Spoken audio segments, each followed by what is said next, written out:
Alright, let's get started. Following a tranquil stay in Nokrai, we check in with Catherine to see if anything noteworthy has been happening lately. Again with Catherine again. We'll see what happens, right? Oh, okay. Ah, Traveler, Paimon. It's been a while. As it happens, there is a letter here for you. One moment. Here. A letter? From who? Dear Diary, I'm Kale. I work as a trainee forest ranger under my master, Tainari.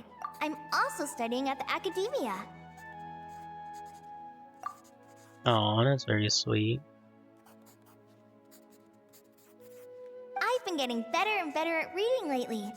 Mr. Al-Haytham says that the written word is a crucial medium for exploring the world and understanding oneself. That's why I decided to start this diary. But why give it to us? That said, what should I write about? Things are pretty quiet in Sumeria these days. Life is good. Every day is a fulfilling and happy one. When I think back to the days when I suffered from Elazar, or way back to when I was injected with God remains, I'm in a much better place now. I hope it stays that way forever. Oh yeah, we get to learn about Kali's past. And if you don't know about Kali's past, there's a manga about how Genshin started before the Traveler appeared. I'll leave it there for now. Master said he'll take me shopping in Sumeru City today, which is great because I've been meaning to visit the toy seller at the Grand Bazaar for a while now. Kale, time to go. Yes, Master! Huh?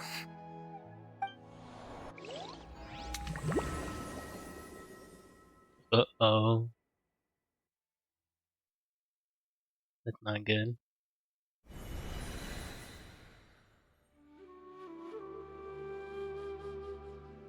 What's wrong, Kale? Is there something on my face? No, sorry. I didn't mean to stare. Did Master Tainari send you to pick me up? Master Tainari? What are you talking about? Tainari is the General Mahamatra. He's probably busy arresting criminals in Sumeru City. I mean, if that's what floats your boat, I can introduce you, but... No, it's Sino. Right? Wait, Master Tainari is the General Mahamatra? But what about Mr. Sino? Sorry? Oh, you mean that guy who just joined the Vahumana Darshan? Rumor has it he's the leader of the Temple of Silence. If that's true, it's pretty impressive. What the heck is going on? Sounds like you've been getting to know more and more people since you joined the academia. That's great, but don't let your forest ranger duties fall by the wayside, okay? What's going on? Sethos is acting like he's my master, and Master Tainari has taken over Mr. Sino's job. Is this some kind of prank? If so, it's a weird choice of prank. But anyway, Sethos doesn't look like he's joking. What is this all about? Hey, you're zoning out again. I'm gonna buy some tools for the rangers. Why don't you stretch your legs a bit? It's been a while since you last visited the city, right? Wait! He's right. It has been a while since I last visited Sumeru City. Was it always like this? I mean, it feels familiar, yet somehow... something seems different. Is this really Sumeru City?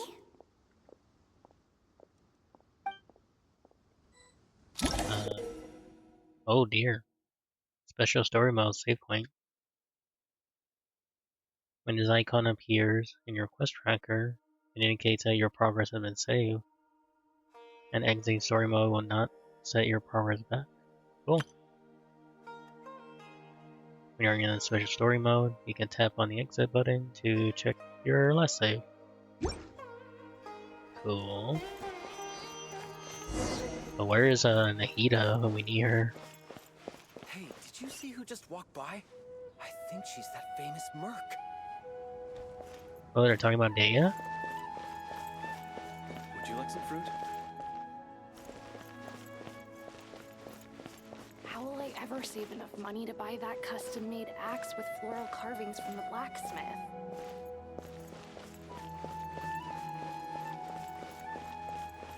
It takes courage to maintain a peaceful life, too.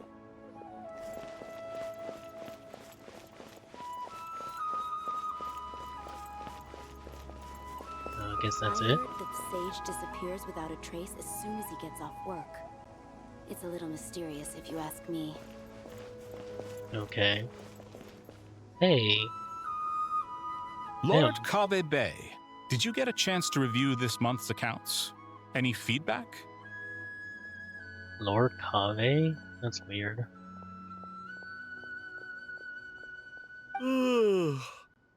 You mean the version you sent over a few days ago? Yeah, I took a look when I received it.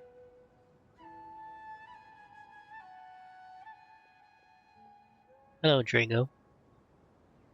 I was thinking that maybe our profit margin is a little excessive. I visited some of our commercial partners last month. Their earnings are very slim. Are you suggesting that we give up some of our profits for them? Well, since we have more than we need, yes. Making money for its own sake is pointless. Don't worry, I've already planned for it, and the numbers look fine. We can adjust the rates starting from next month. Also, about that designer you hired, I've had to revise his proposal 3 times now, but he just doesn't seem to... Let's cut our losses. Pay him his fee and send him on his way. I'd like you to get Layla on this instead. She was Cyrus's student, and she designed the Palace of Alcazarzare. Seems like a much safer choice. Who's sneaking around over there? Mr. Kave? Do you recognize this person, sir?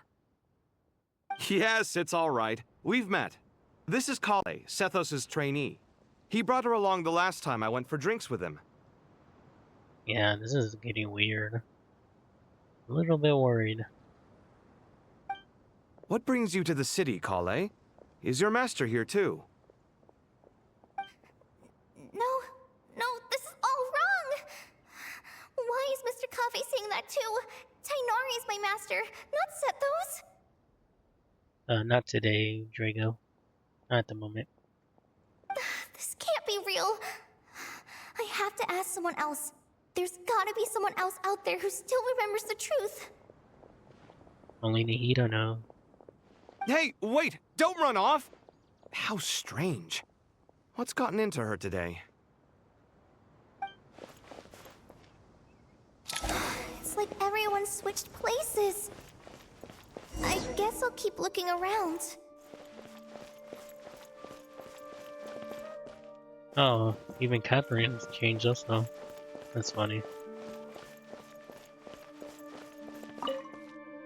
The Grand Sage always used to disappear the moment he got off work, but recently, for whatever reason, he's been seen sifting through records in the House of Dana late into the night. We asked him if there was anything unusual going on, but he answered us with a question of his own. Don't you find it strange that someone with my personality would willingly accept the position of Sage? I'm actually surprised. I didn't think I was gonna get like a voice on that part. Hey, bud, can I ask you a favor? Is that alright if I borrow your thesis? Don't worry, I'm not gonna copy your work. I just need it as a reference. I guess that's okay. But if our theses end up sounding too similar, it's gonna be easy for them to spot. Yeah, trust me, plagiarism's the last thing on my mind. The only reason I ask is it's been really hard to get my hands on any reference material lately. Why don't you go ask the Grand Conservator? Candace should be able to find you what you need. She's super friendly. I'm sure she'll be happy to help. Really? I always assumed she'd be tough to negotiate with. Fair enough. I'll try my luck at the House of Dana later then. Oh, I was already here that, Drago. Yeah, what the hell is going on? Actually, I need to talk to him again. Why not? I heard that Sage disappears with... Remember a while back when I was working on a renovation plan for the House of Dana? Well, I submitted a report to the Grand Sage and he rejected it. It's infuriating! How does someone with no sense of aesthetics whatsoever even become the Grand Sage? Please, calm down, Lord Kave. Maybe it's for the best that the proposal wasn't approved. Weren't you planning on paying for the renovations out of your own pocket? The Grand Sage just saved you a huge sum of mora. You're right. It's his loss if he doesn't want to work with me. Let him live out the rest of his days in an artless void for all I care.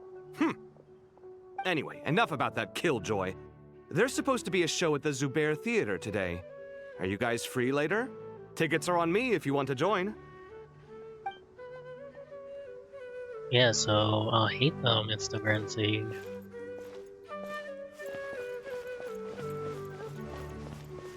I heard that the Sage disappears without a trace as soon as he gets off work. I was gonna check if there's any more hidden dialogues, but I'm sure it's fine. Hopefully.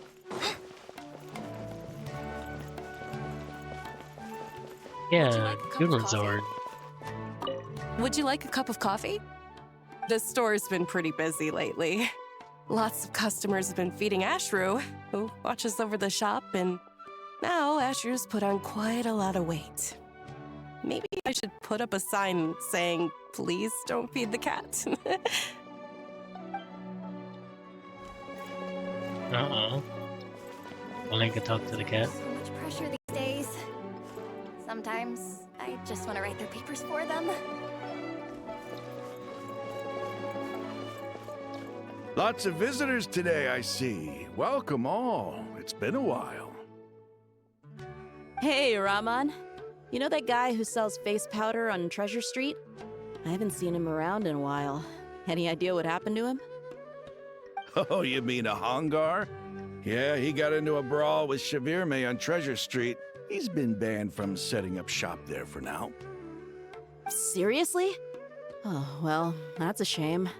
I was planning to pick out some makeup for you. Oh, don't worry about it. Nailu, why is your voice weird? The legendary Flame Mane discussing makeup with the Zubair Theater star dancer. Now there's something you don't see every day. Flame Mane? You know, I'm not actually sure when people started calling me that. Maybe the other Eremites thought I needed a fiercer title to scare people off? There's no, she's Hydra though. What the hell? To be completely honest, I think the title would fit you better than me, Dia. So is Dia the dancing leader? You think? Can't say I've never imagined myself as a merc. If I ever give up the dancing, maybe I'll head to the desert and give the Eremite life a try. Oh yeah, that's true. You would? Is that so strange? Oh, not at all. In fact, I've actually had similar thoughts before. If I ever get tired of sleeping out in the wild, I think I might go look for a job at the Zubair Theater. I've adored the dance of Sub-Zeros ever since the first time I saw you perform it. If the chance ever came up, I'd love to try it out on stage for myself. Really? If our manager Sataria heard you say that, she'd hold you to it. Probably grab you by the sleeve and never let you go again. Hey, when that day comes, I'll do your makeup myself. How's that sound? Sure. If the day comes, I'd be honored.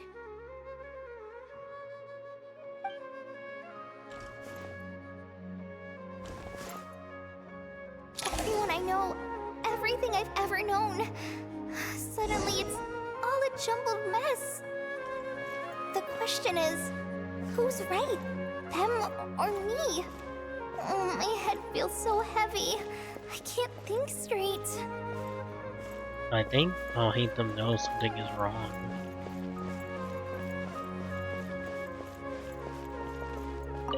Hi, Mr. Sino. What are you thinking about? There's a chapter in King of Invocations where the spirit of someone who died long ago possesses a living man's body. To the outside world, it looks like he's developed a whole new personality. I was just thinking how terrifying that would be for his friends. Imagine waking up one day to find that a friend of yours has suddenly become a different person. I like a little reference to Yu-Gi-Oh! Huh? So what got you thinking about that? I don't know, but something feels off. Everything looks fine on the surface, but can human perception really be trusted? Oh yeah, he even said his name, or his titles to keep her silent. That is very unusual. Oh, Dory, will she remember? Hope so. All right, not a single Mora short. That covers you for this month's rent. What a relief. I was worried the design fees I received this month wouldn't be enough. Well, next time, don't fret. Just let me know and I'll give you a few days' grace.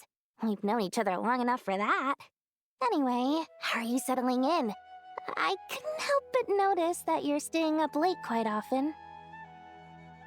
Yeah, I can't explain it. I just feel more inspired at night. Once I get in the zone, I can race through a whole bunch of drafts, no problem. But what about you? I keep hearing you sighing these days. Is everything okay? Well, it's just... Don't you think this house is a little small? I guess I should be used to it after living here for so many years. But for some reason, I've been feeling claustrophobic recently. I want to move somewhere bigger. Once I've made enough Mora, I'm gonna buy a huge new house. As big as... at least as big as the Palace of Alcazarzaray. That sounds really expensive. True. I'll never be able to afford it on a scribe's salary alone. I need to find another way. Yeah, that's not good. I'm gonna say I need the boundary. There's no one over there. I should go check out somewhere else instead. Okay. That's a little weird.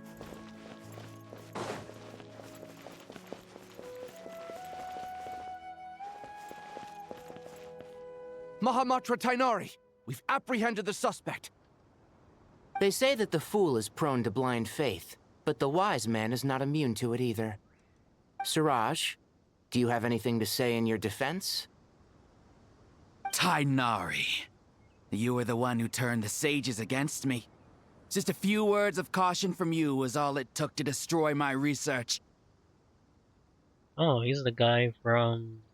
They gonna hit them story quests, I think. And now you're trying to stop me again? You should know that mechanical life is the future! We must cast aside our useless flesh and... That's enough. I'm not in the mood to listen to your lunacy. Anyone could tell you how amateur your work is. Or is he the guy that he made a mech during Ternari's story quest? And he died while trying to make a robot have sentient life, I believe. Karina, Ilias, put him somewhere safely out of the way. Yes, sir. Next on the agenda is... Master? What is it?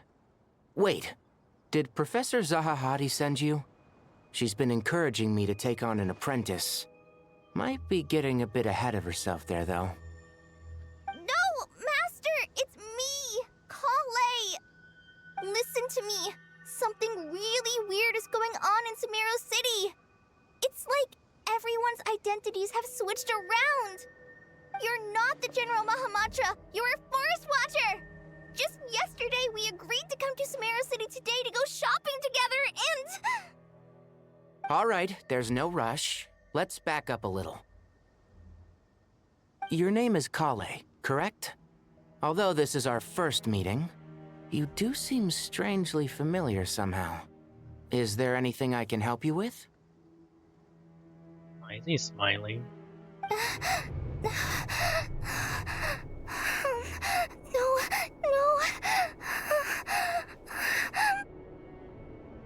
Master! What is it?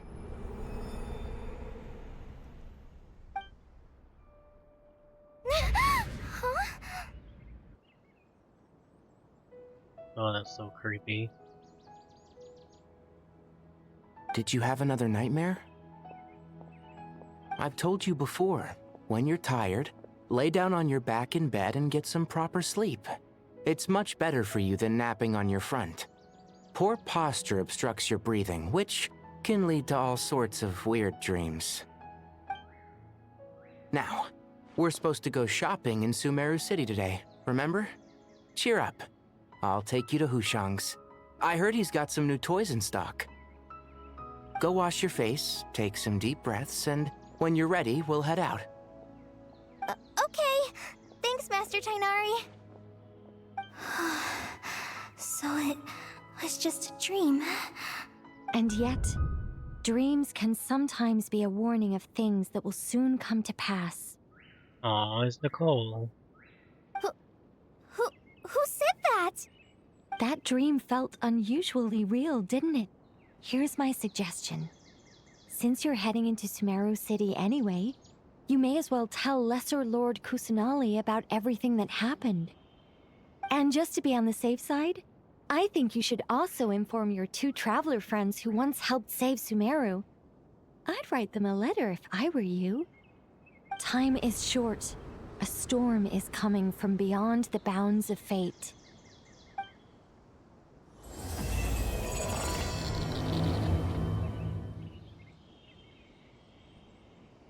Okay, that was pretty cool.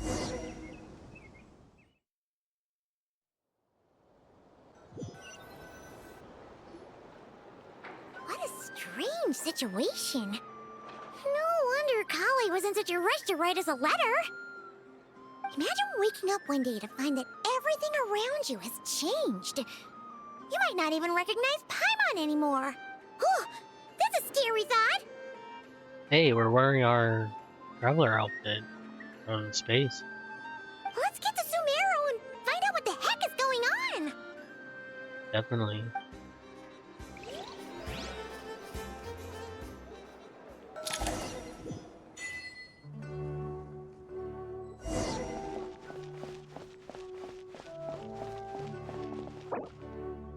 Oh, I'm still in the story. Makes sense. As if work and family aren't enough to deal with already.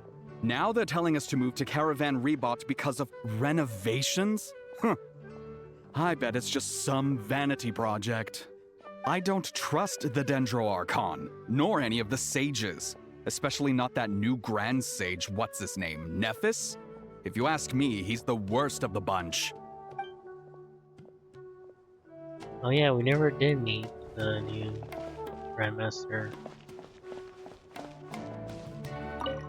Thank you, Sage Baloduri.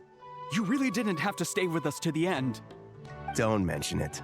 I'm your teacher. It's my job to look after my students. Is Panya doing okay? I think so. She just left the city with her mother.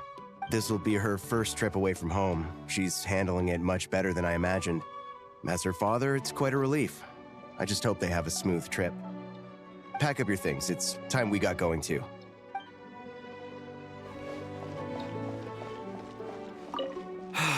I can't believe I have to move so far away on such short notice.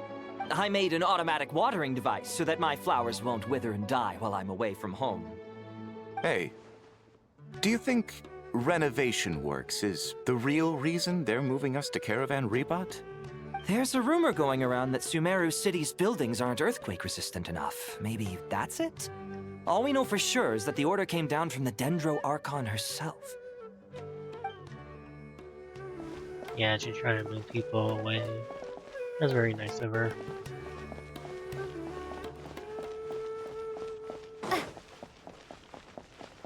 Yeah, people are asking a lot of questions. Makes sense. Hey, mister. Are you a robot? Shh! Look! He's pretending to be human! He definitely doesn't want anyone to find out he's a robot. I am a robot. I was designed to infiltrate the human world undetected. My mission is to find an opportunity to destroy humanity. I knew it! It's just like in the picture books. What do we do? We're the only ones who know his secret, right? Surely he won't silence us for good. You have discovered my secret. Now I must take you as my prisoners. I will tickle your feet until you join the robot army. Don't be afraid. I'll protect you. Take this, robot! Ow, ow, stop, stop! I was just kidding. I'm human. I'm human! What a weird interaction. But I love it. Hey, now's not a good time to visit Sumeru City. We're actually getting ready to move out ourselves. Oh, everyone's leaving. Interesting.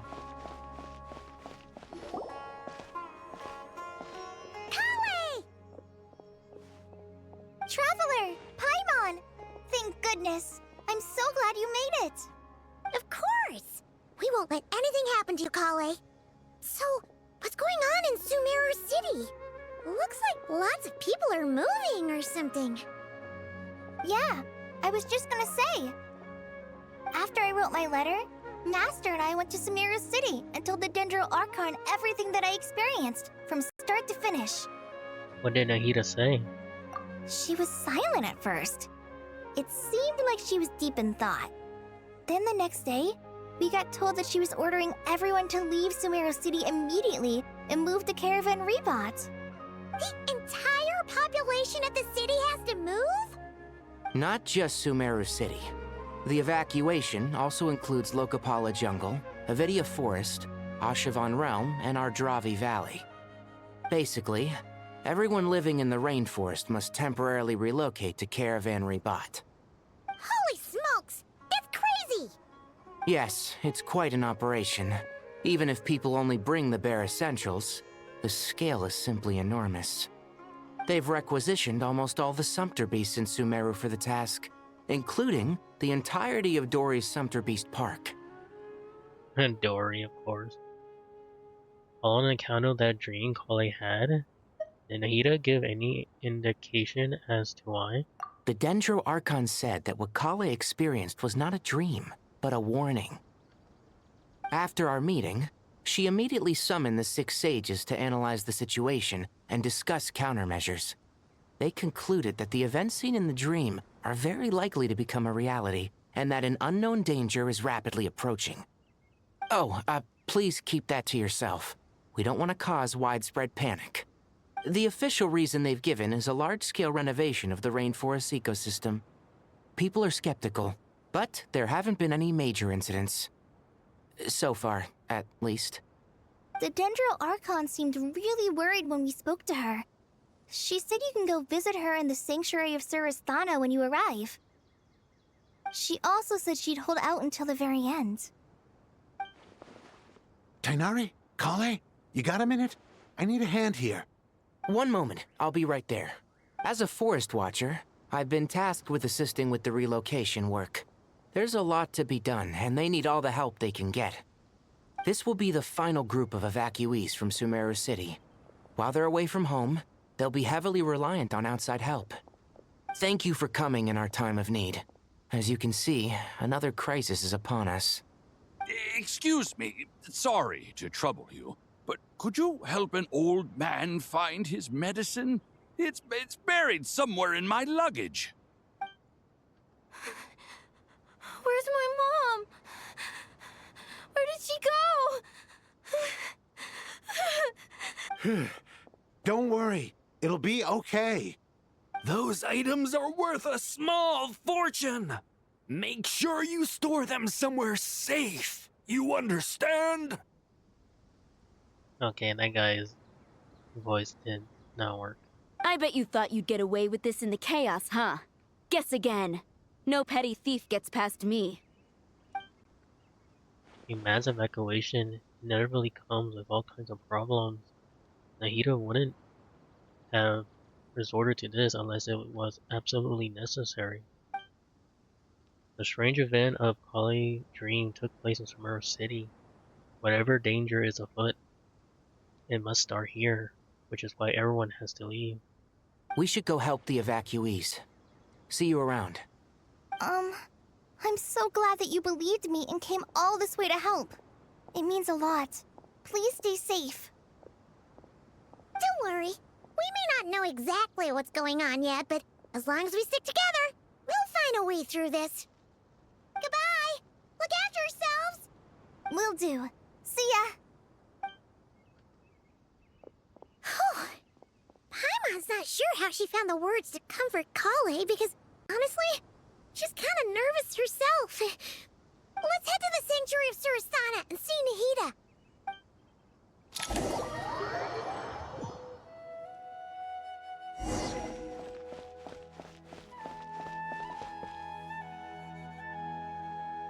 Who goes there?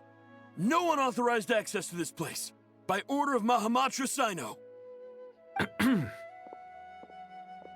Are you blind? It's the Traveler and Paimon. Surely you've seen them before. Huh? Oh, so it is. I'm sorry, I haven't been sleeping well lately. My nerves are a little frayed. Not sleeping well, you say? What's troubling you? The Dendro Archon is in a very vulnerable state at the moment. Mahamatra Sino is concerned that our enemies might choose this moment to strike, so he's ordered us to strengthen our defenses. Just seeing you two again already puts our minds at ease. Please, enter. I'm sure everyone's expecting you.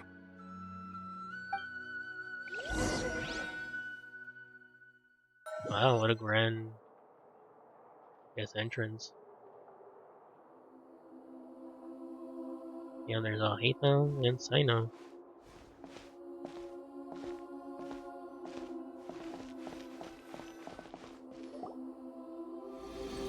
Oh, and Ternari's master. And Wanderer, too. Traveler, Paimon, you made it. Aha! Perfect timing. Reliable helpers like you are just what we need right now. And earlier, I just saw Nahida's little leaf eroding. Oh, it's good to see everyone again. Kawaii gave us a rough idea of what's going on, but we still have a lot of questions. What kind of danger is Sumeru City in exactly? And how come everyone has to move to Caravan Rebot? At this stage, we can't be certain. We're investigating, but no definitive answers yet. I take it that Kale told you about her strange dream? Yeah. Apparently, everyone in Sumeru City was acting super weird. Even you guys. It was like you'd all switched places. That's right. Kale and Tainari reported the situation to the Dendro Archon. She believes that it wasn't merely a dream, and that whatever it was has something to do with Irminsul. It's a reasonable inference. Only through Irminsul can people's memory and cognition be so significantly modified in such a short time. We don't know why Kale would dream of these things, nor who was trying to warn her. The Dendro Archon decided to connect to Irminsul to investigate more thoroughly. But that might affect Irminsul even more. Has she found anything yet? Irminsul is connected directly to the ley lines. The tree serves as a central hub where the ley lines converge, and its core function is to record and store the world's knowledge and memories.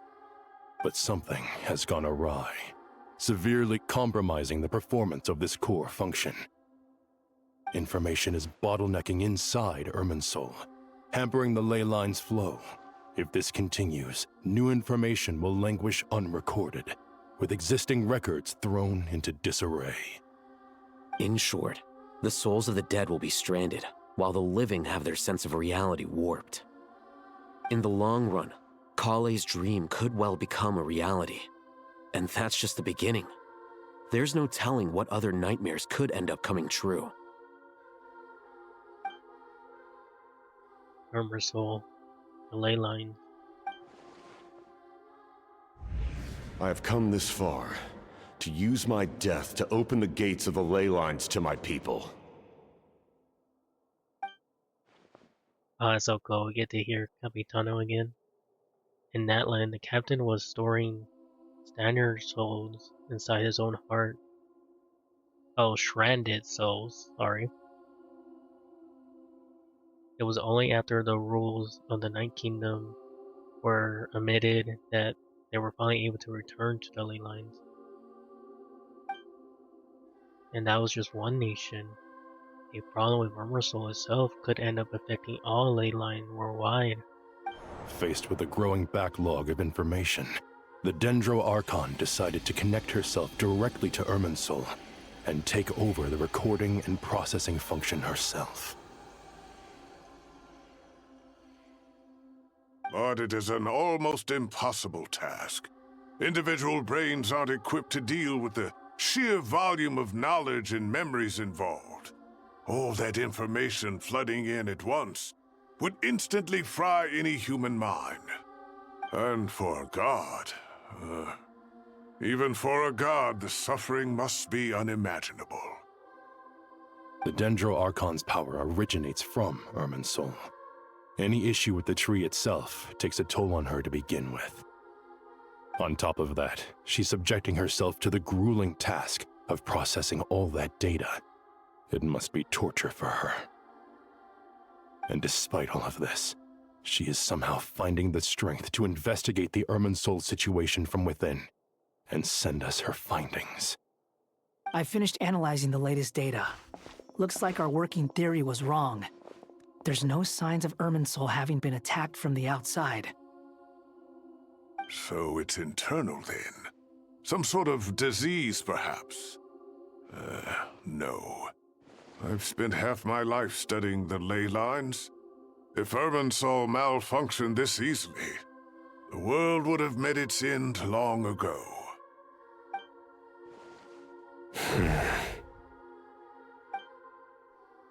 Sino? What is it? Not long ago, I got a tip from the Core of 30 that a large number of unidentified merchant caravans had recently been spotted entering Sumeru through Beta Harbor.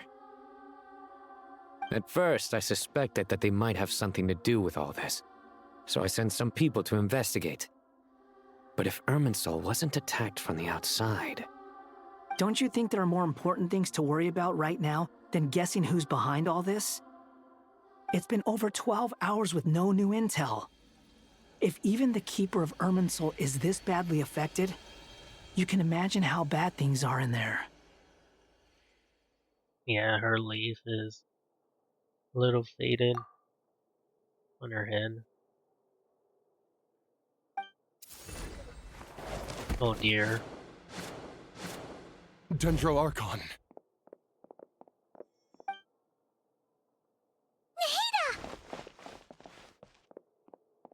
What's wrong?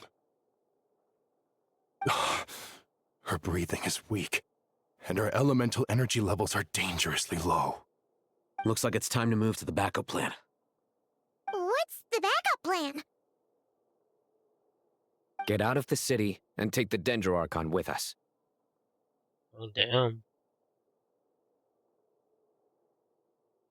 Hello. Joy.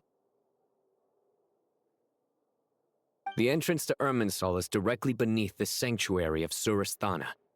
That means this is ground zero if anything goes wrong. The Dendro Archon has a very strong connection to Irminsul. But theoretically, this connection should grow weaker with distance. Under normal circumstances, she could unleash her full power here. But with Irminsul out of control, our first priority is to get her away from here. The situation is critical. There's no time to deliberate. Everyone in agreement? My pronouns are just he. Joy. I'll deal with it. I'll also let the Matra and the Core of 30 know to start evacuating.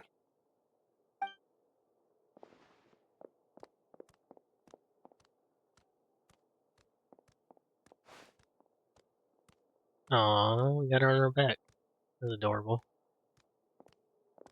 Let's go. No sense grieving when there's nothing more we can do. Agreed. We'll be back as soon as this is over.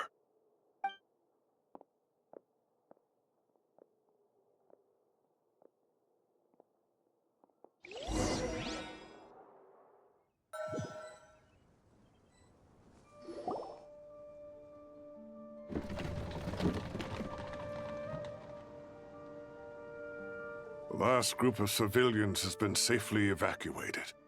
Dendro Archon's carriage will travel with them. Sino and Hat Guy will protect the convoy. That's good news. But you don't look very relieved. I do try to stream every day, Joy. I just try my best. With the Dendro Archon in a coma, we've lost our means of investigating the situation. And with Irminsul still deteriorating, we have no choice but to evacuate Sumeru City. Feels as though we're being pushed along by an invisible hand. Stop moaning, Cyrus. We're the teachers here. We should be showing a little more confidence, don't you think? A wise judgment. Let's move out to Caravan Rebot.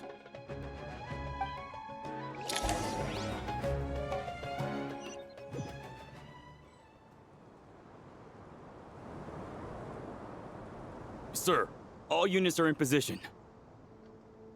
Oh, Zavatui. Good. Everything is going to plan. Interfering with Sumeru City is a necessary step, so do not hesitate. The Irminsul situation will not harm you. We need to speed things up here, too. We don't want to keep our client waiting, do we? No, sir. You have my word. Everything will be completed on schedule.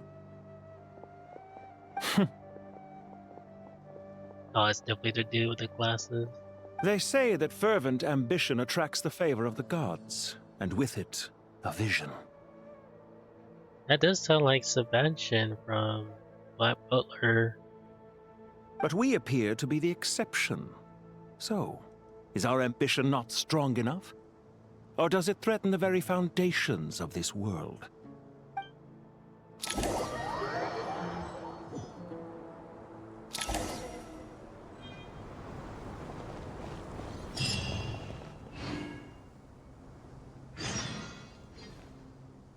Oh man, everything does look kind of bleak. That's not good. That guy! What? Nothing. You just looked like you were lost in thought there. Do you have any ideas about what's going on? From what I know about Irminsul, the system doesn't break down that easily. I don't have the faintest idea who could have done this. Actually, one name did cross my mind. But, he's already dead. Yeah, it's the doctor. So, can I assume that this period of time away won't count as part of the rental period?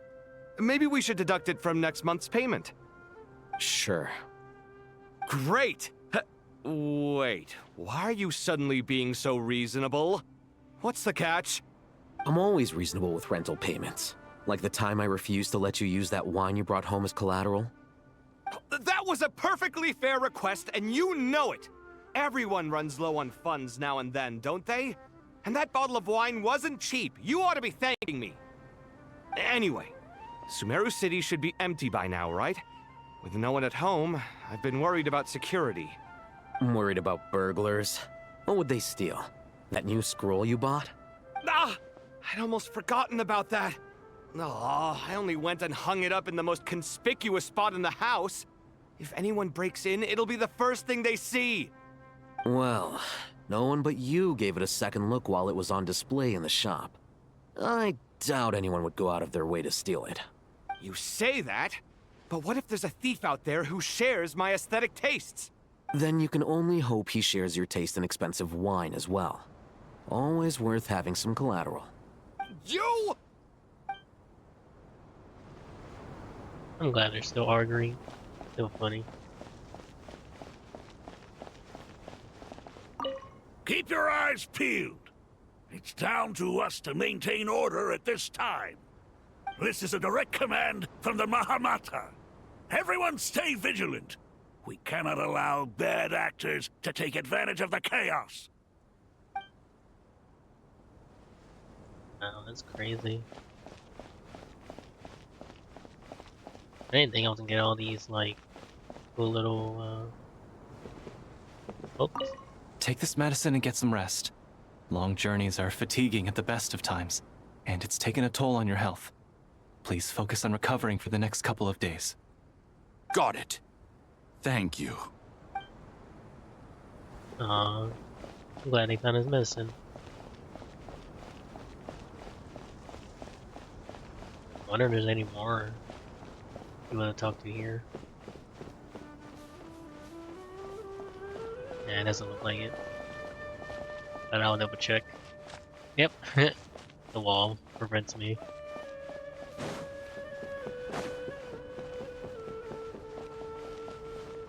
Hey, those dudes, people. Ooh, is that the robot that we saved from Tonari's story quest? I hope so. I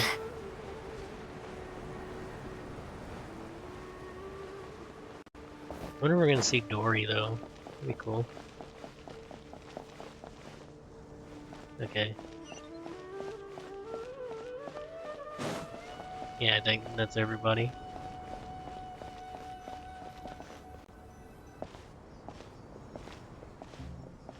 How is the Dendro Archon? Her breathing is steady. I prepared some therapeutic incense for her, but it hasn't had much effect. Her vitals are still very weak. Based on the information you've provided, I have a working hypothesis. Her condition is partly due to Irminsul's influence, and partly due to a physiological imbalance caused by the rapid depletion of her power. Elemental energy usually flows through the body at a relatively constant rate. The body grows accustomed to this rhythm, so when it's thrown out of balance, physical symptoms will appear. Is this similar to the ley lines?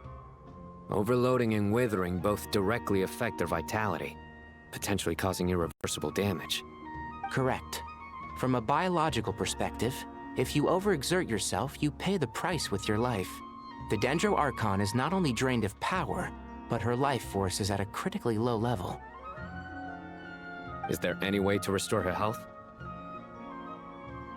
Oh, thank you, Joy, for following. I know the ley lines have strong self-healing abilities. As long as any blockages or pollutions are dealt with, they can quickly regain their vitality. But what about people? Well, gods. What's their capacity for self-healing? Before we think about that, there's a bigger predicament to resolve. Restoring the Dendro Archon's power requires us to heal Irminsul first. But that will be extremely difficult without the Dendro Archon's power. Paimon's already getting lost here. Tonari and Sino are discussing the current situation at pace. I have to concentrate hard to keep up. Master Master Tighnari and Sino look so serious. I've not heard Masters speak in this tone for a long time. Tighnari. Master Nephis? Sages?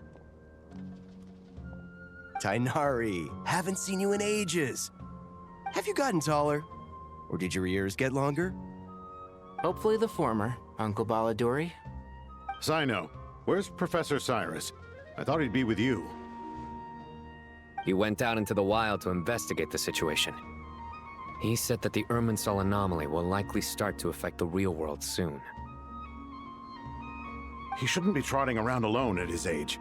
Which way did he go? I'll look for him later. Would someone mind introducing us? Ah yes, of course. Allow me to do the honors. I'm sure we're all familiar with the Traveler and Paimon. They're the heroes who helped foil Azar's conspiracy and save Sumeru. These gentlemen and I are the 6 current sages of the Academia. Balduri and I are part of the Old Guard, while the other 4 took office after Azar and his clique fell from power.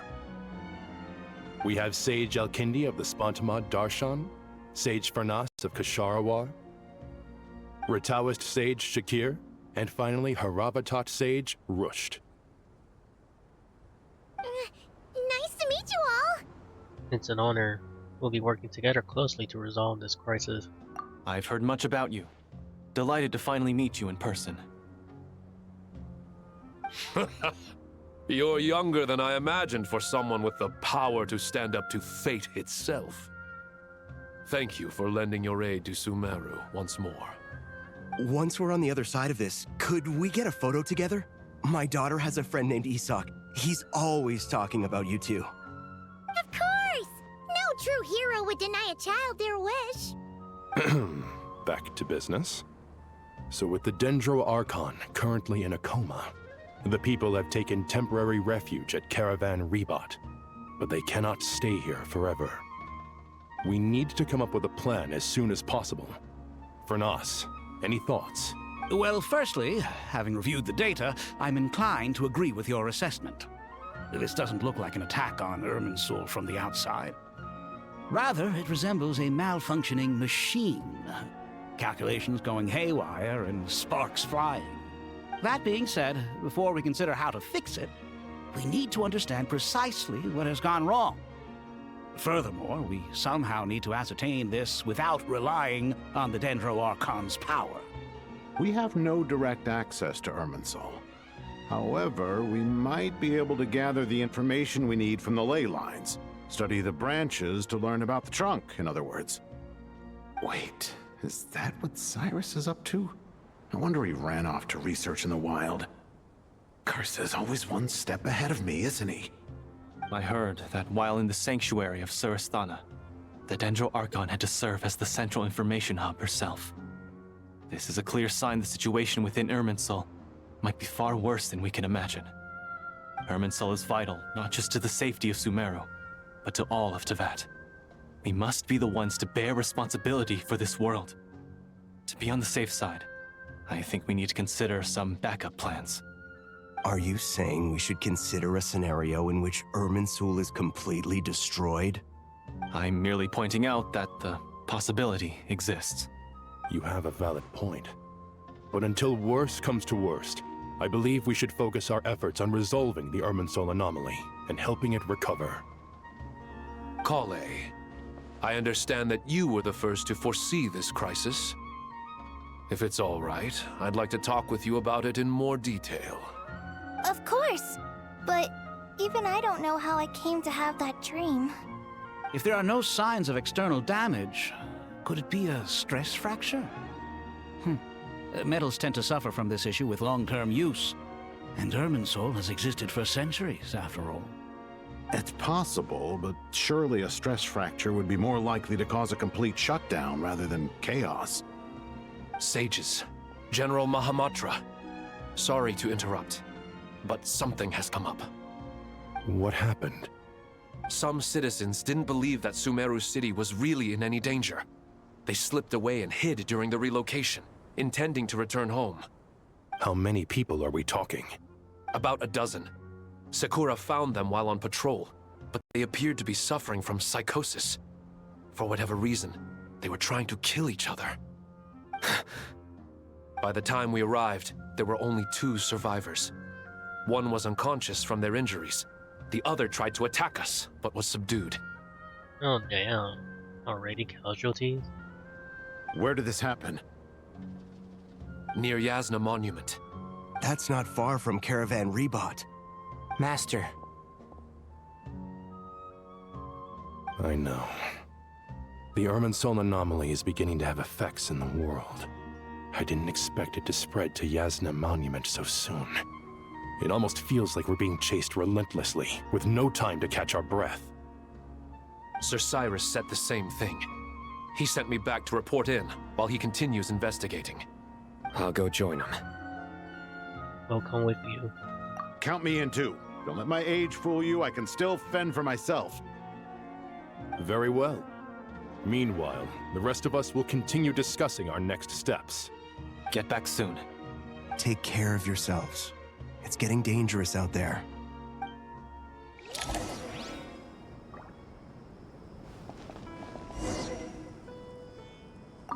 I thought we'd be safer once we got to Caravan Rebot.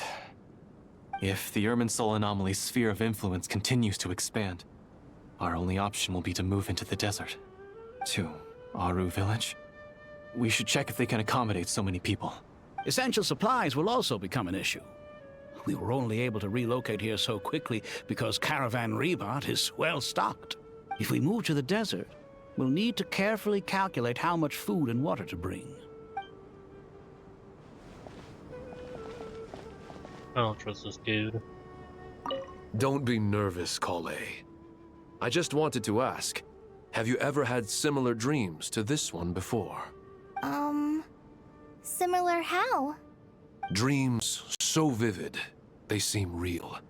Filled with strange or dangerous things that you cannot explain. Let me think.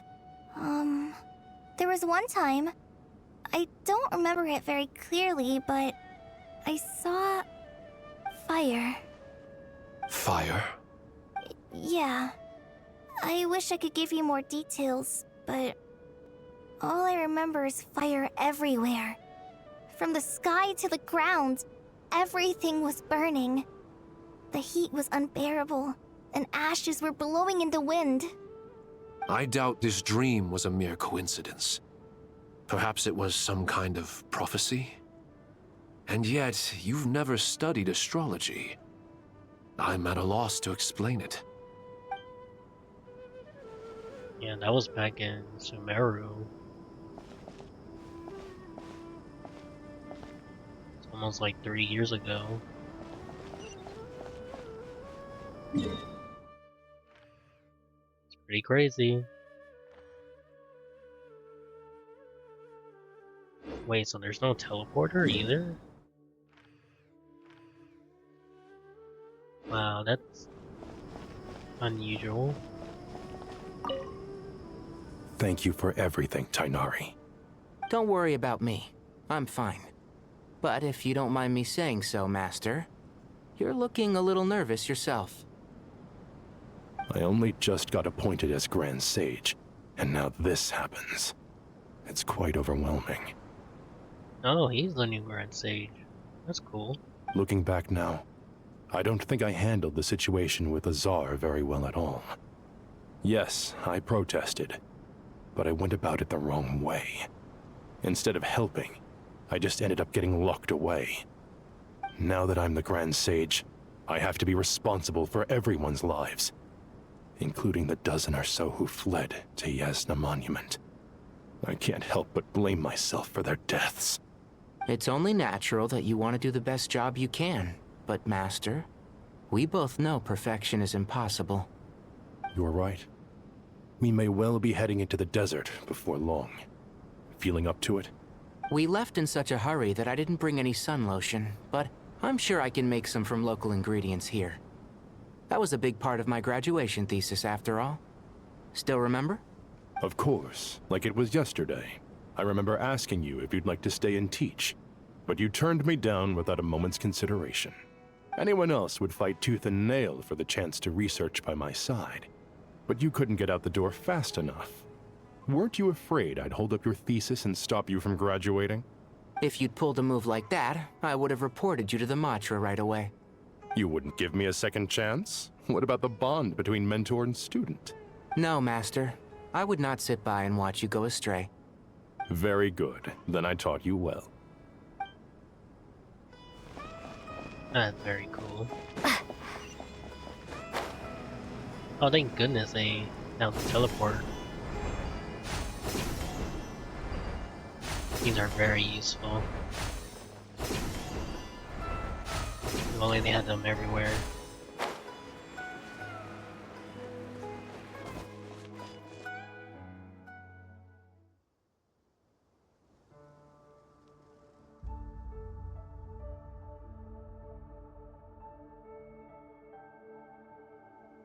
Please, don't go any further. As you get closer to Sumeru City, there's no knowing what dangers you might encounter. So this is our mentally disturbed man? I'm going to gut you all!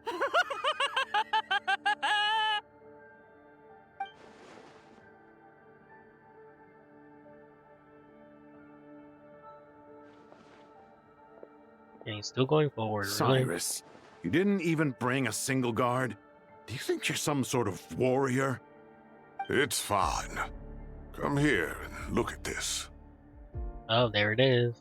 Oh, it's... The leyline blossom. That's right.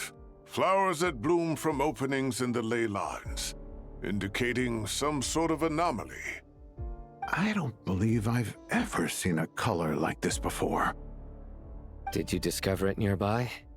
Not just here. Way over there, too. They're everywhere. There's even more in that direction. How did you ascertain the situation further ahead? Didn't you just say that we can't go beyond this point? Yes. This area is relatively safe so far, but if you continue forward, delusions will start afflicting your mind. However, some vision-bearing mercenaries were able to maintain their sanity a little better. They're the ones who brought back news from further afield. Sino, do you remember the class I taught on dissecting leyline blossoms? I do, Professor. I received full marks in that course. Good. After all these years, it's time to put that knowledge into practice. There must be anomalous information hidden within these blossoms. Alkindi, I'll need your help as well. Been a while since we worked on a project together, hasn't it? Sure has. Well, what are we waiting for? Let's get to work. Anything we can do to help? Nahida once said that Armor Soul doesn't contain any information about me, so theoretically, I shouldn't be affected by such anomalies. We'll head a little further out. We'll see what else we can find. Will you need my help? I should be fine. All right, well, don't go too far. There's too many unknowns at this stage. Let's regroup at Caravan Rebot later. Don't worry if you don't show up. I'll come and find you.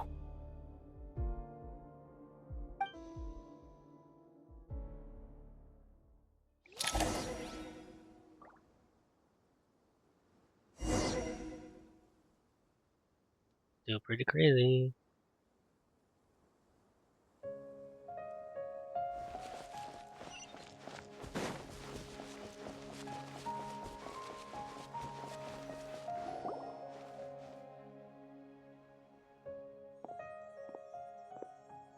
Dark clouds gather in the sky, a sure sign that a storm is approaching. Slowly but surely, the strange weather is spreading. The rainforest creature must have sensed that something is wrong, because they're beginning to flee too. We don't have much time left. Tonari said that to help the Dendro Archon regain her power, we need to heal Armor Soul. A healing Armor Soul requires the Dendro Archon's power. Is there any way to solve this puzzle? There's still the Dendro Dragon. That should be the heart of Oasis. All we need to do is light it with the fire seed, and it'll restore a pep with elemental power. The damage it suffered internally will also slowly begin to heal. That's it. If I use a pep part of Oasis, I might be able to help Nahida repelish her lost Dendro powers without any need to rely on Irminsul. What is it? You thought of something? I know a way to save Nahida. Really? Then let's get back and tell the others!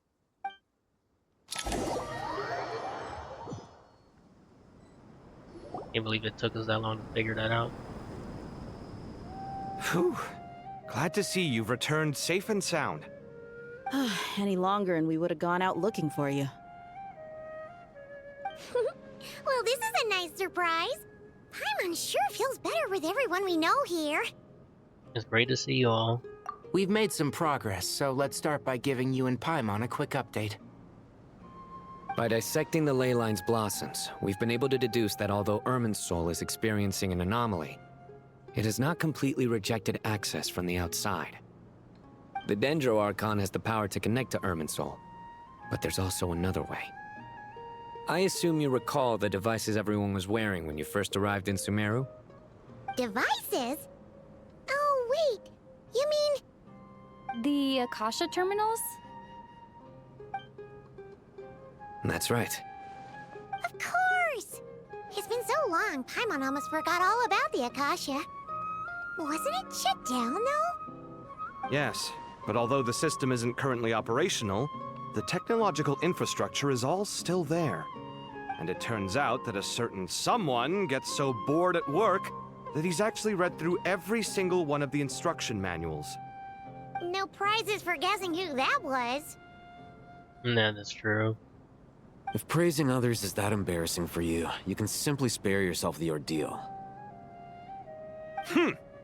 As much as it pains me to say anything nice about him, there's no denying his intelligence.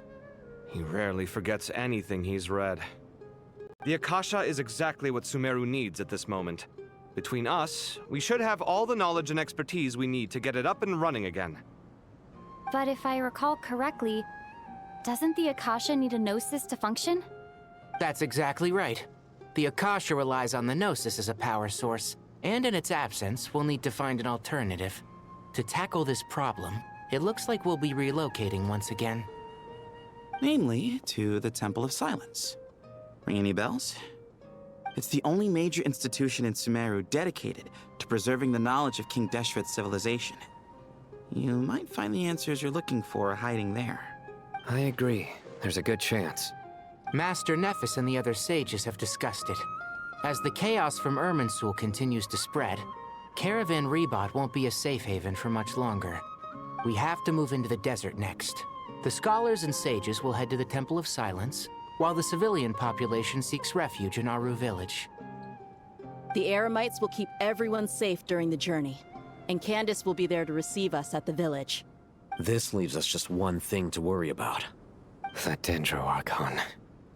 She's very weak. We can't afford to wait until Irminsul is fixed. There has to be another way to help her. Huh. Wow. Luckily, the Traveler had a eureka moment while we were out investigating. Really? Wow. Nice one, Traveler.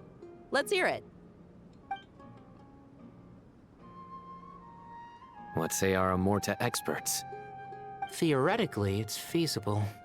From what you're saying, although elemental life and elemental energy have their differences, the Dendro Archon has explicitly stated that she can imitate the power of the former. In which case, as long as a Pep is willing, she should be able to convert her own power into a form that the Archon can use. It wouldn't be difficult for her at all. The only problem is convincing her to help. I'll find a way to persuade her. Yeah! Even though she wasn't exactly friendly the last time we met, she didn't refuse to talk with us. When she realizes the danger that Nahida is in, surely she won't turn a blind eye to it. Well, hopefully not. That would be crazy.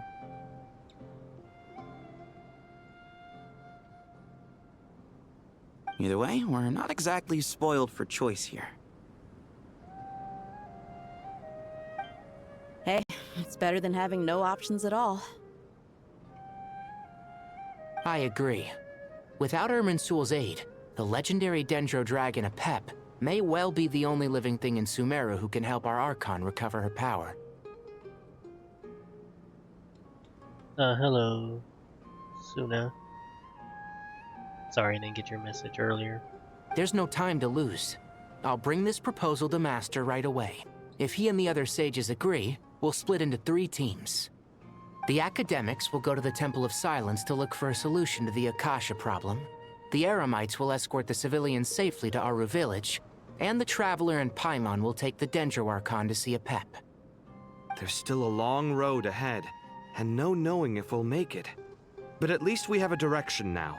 I'll take it over floundering around in confusion.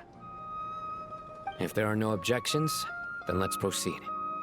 But before we adjourn, I would like to leave you all with some parting words. No matter the distance between us, there will always be an invisible force tying us together. May the bonds forged in the past shine bright like stars and open a new path before our feet. Huh. Is that from King of Invocations? No. This one's from King of Invocations, the sequel. What's the difference? The sequel's much cooler. Couldn't agree more. Well, it was very apropos. Once this is all over, I'll give everyone a copy of King of Invocations and the sequel to show my gratitude. Come on, let's get moving. That was a weird transition.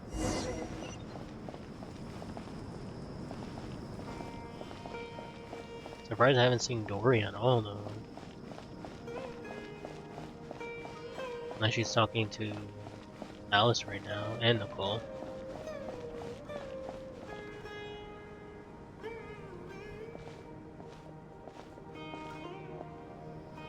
Tighnari has brought me up to speed. I approve of your plan of action.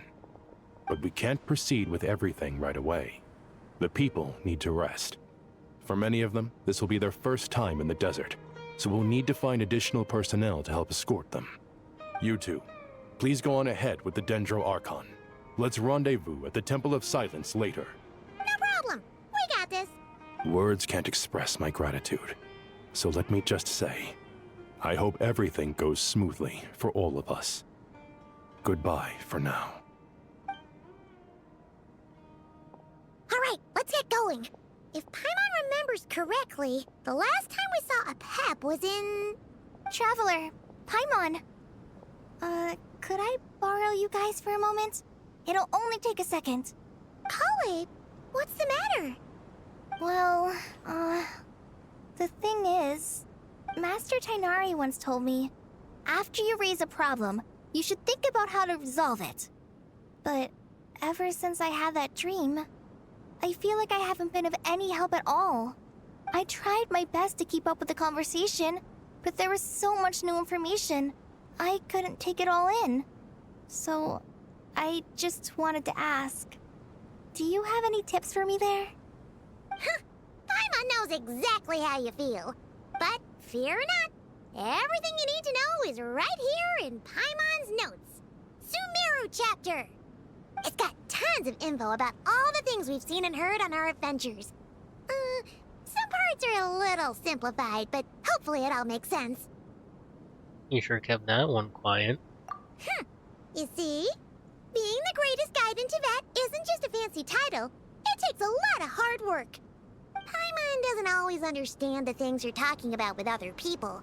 Whenever that happens, she notes down the confusing parts and goes over them in her own time. This is perfect. Could I borrow it? Sure. Matter of fact, you can keep it if you want. Paimon has another copy. The spare copy was originally meant for the Traveler. Paimon used to worry that one day she might not need a guide anymore, so she wanted to have a gift for her, in case we ever parted ways. But it doesn't seem so necessary nowadays. We have so many more places to see together. One copy will be enough for both of us. Thank you so much. But still, these are your treasured memories. I think I'll make my own copy and then return the original to you. Anyway, that was all. I won't keep you any longer. Have a safe trip. See you again soon. See ya!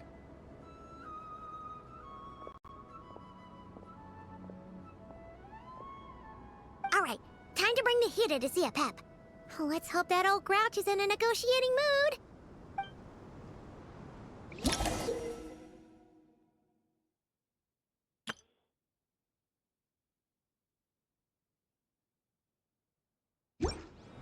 Hey, here's a thought. If we brought Nervalette along, do you think he could help us persuade a Pep to help? Actually, never mind. In a Pep size, Nervalette's probably one of those dragons who's grown too close to humankind. They might end up fighting for all we know. Oh, come on. That'll be hilarious. I'd love to see what Nervalette will do. Because he is a reincarnation of the Hydro Dragon. Oh, then we're definitely gonna get probably a Dendro Dragon next.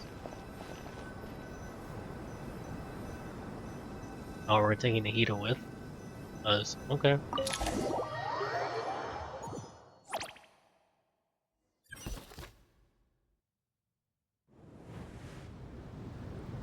Oh wow, okay. I had a feeling your kind might come calling. The ley lines are in disarray.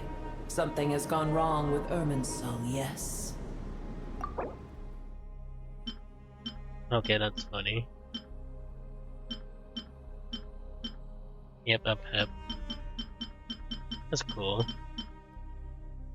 But yeah, we don't need all this information. We know about this. Nothing gets past you. I guess we can skip the explanation then. Even from a great distance away, I can sense that Sumeru is headed for destruction. You who took our home from us, prepare to watch as your own world is plunged into oblivion. Oh, how the cycle of history comes to a poetic conclusion. This isn't a joke, Pep! Nahida's in grave danger! Can you please help her? Is she now? Then do explain. For what reason should I lend Booer my assistance? The city of Sumeru depends on it. The very survival of the world could be at stake. Because you owe a debt of gratitude. In this way you can repay it. That's true, just save her. Pep, if you truly despise gods and humans so much, well, after the great humiliation of being helped by a god in the past, shouldn't you be jumping at this chance to balance the scales? Now that is a compelling reason. When El Ahmar plotted against me and I was tortured by forbidden knowledge, it was Booer who saved me from agony. And though I regard with shame the pity of my enemies, to receive aid without repaying it would likewise tarnish a dragon's dignity. Oh, tiny Booer, puny humans. Just this once I shall deign to show you the true power of dragonkind. Whoa! It's happening again! We're gonna get sucked in! Hold on to me. We don't have the protection of the fire seed this time.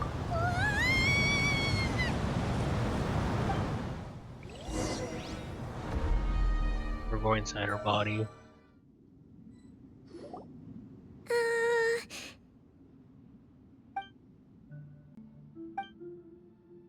This is an awkward silence. Is silence a mandatory part of the audience with a dragon?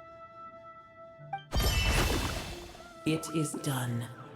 The heart of Oasis is supplying her with life force as we speak. It shall not be long before she recovers. But I should warn you. Booer's existence is closely intertwined with Irminsul. Unless the issues plaguing it are resolved, she will never completely recover her former strength. Thank you. Spare me your words of gratitude. Will giving your power to Nahida affect you in any way? You may also spare me your feigned concern. Just like last time, it's impossible to have a normal conversation with this dragon. A dragon's sovereign's power is far greater than you can imagine. While I was indeed weakened when the heart of Oasis ran dry, providing Tiny Booer with a morsel of my life force shall have little consequence for me. Oh, good to hear.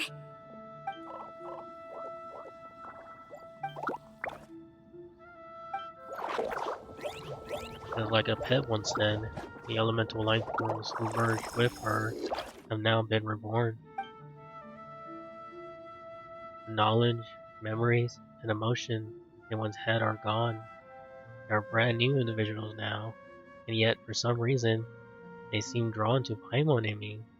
Oh yeah, during the Hida story quest, it was really good. Ever held in high favor, I see. Oh, well, you know.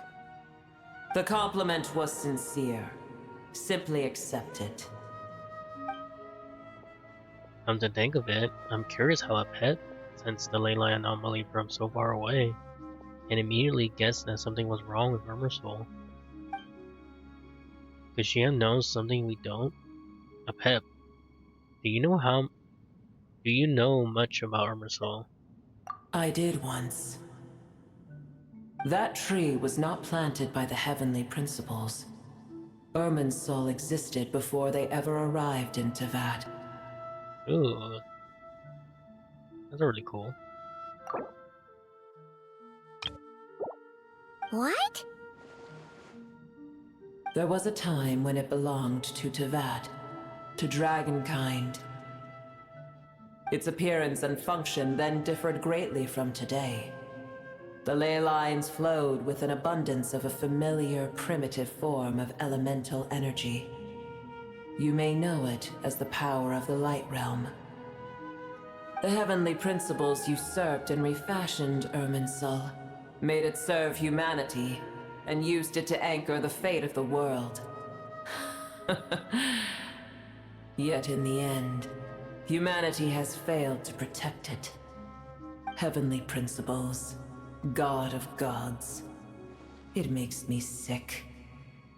The enmity between your kind and mine can never be bridged. Even so, you still agreed to help us.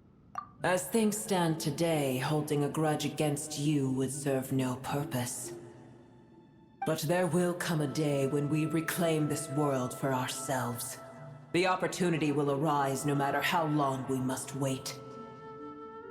I can already sense that far away from here, the Hydro Dragon has wrested his authority from the hands of the usurpers. Oh. Though we have yet to meet, I know that we are both preparing for our revenge day and night.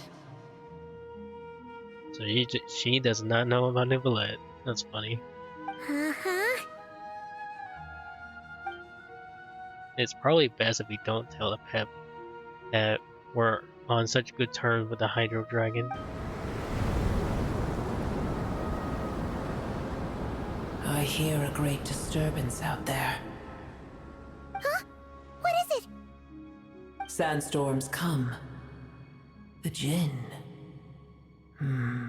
I see. What happened? Another calamity approaches. You both seem restless. Let us part ways here. Booer is safe with me. Once she has recovered, I shall return her to your side. Oh, thanks again. Take care, alright? I told you already I have no need of your feigned concern. There she goes again. We done what we can. We done what we came here for. Time to check what's going on out there. What?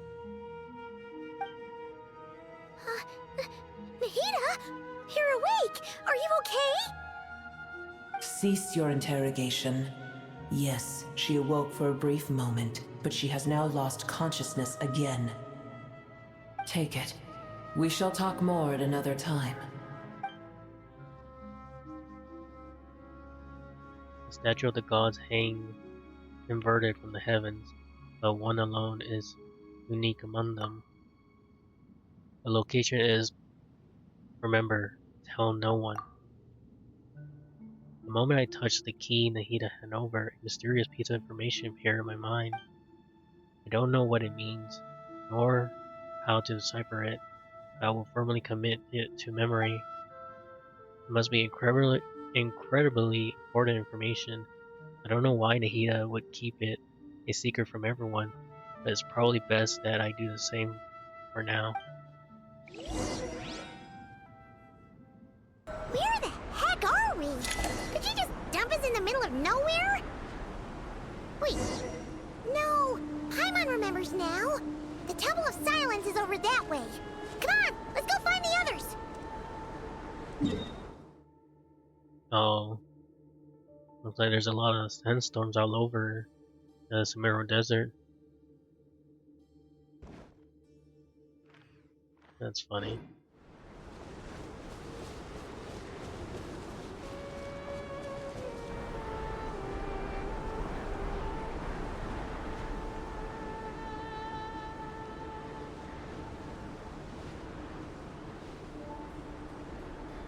There's no need for everyone to stay here. I'll protect the sages. The rest of you, return to Aru village. Yes, Mahamatra Sino.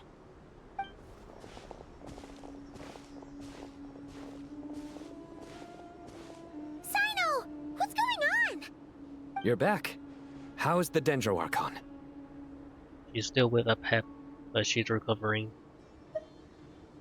Apep gave Nahida some of her own life force.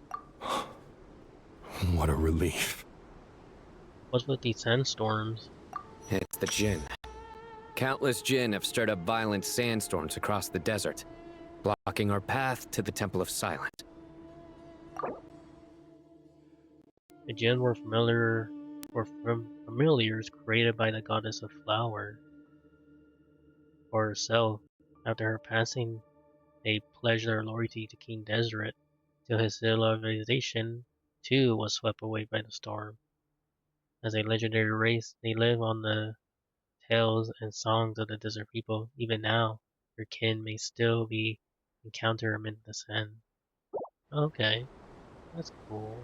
Tainari and Kale have returned to Aru village to help.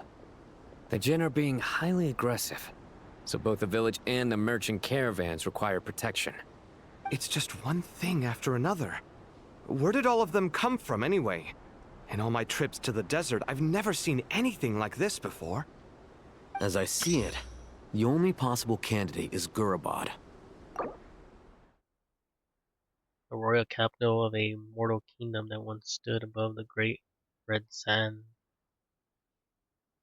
until it was finally swallowed by the sands along with Ermite's leaders. To this day, many fables and legends about it still circulate throughout Sumeru. The most famous being the tale of Shuren and wherever that is.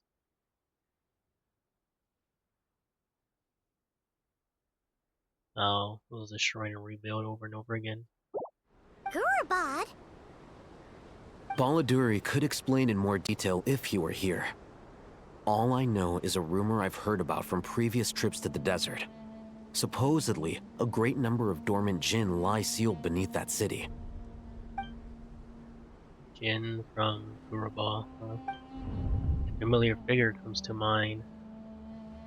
Oh, that little guy. Gurabad is, for me, a fated land. I must therefore return back to this city, where my destiny awaits me still. My master, I am sorry that I couldn't stay by your side for long, and that I could not have more time to get familiar with you. Lilupar. Yep. I'm surprised they gave her a voice. Paimon and I should go take a trip to Gurabah. Yeah.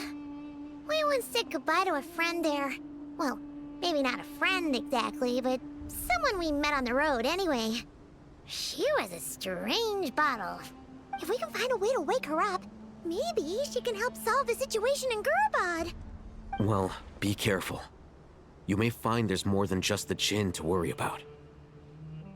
You mean, there are other dangers in Gurabad?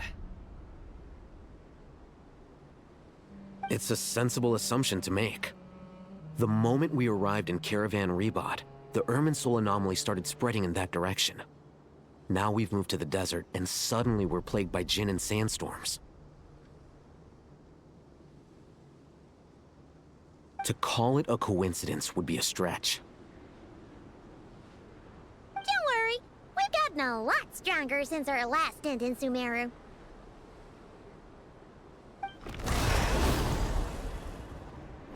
Ah! When did they show up? It appears the monsters native to the desert have been stirred by the Jinn's activity.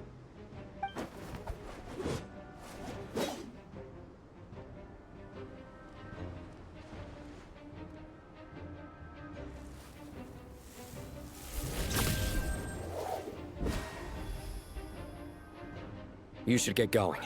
We'll take care of things here.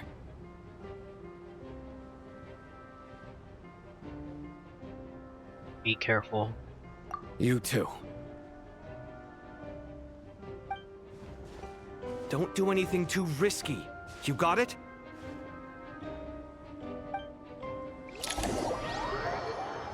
Speak to yourself.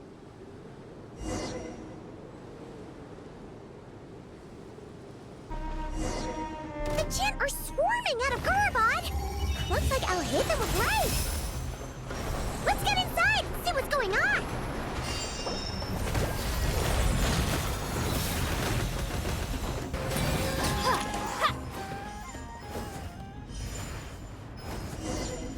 Sorry about that.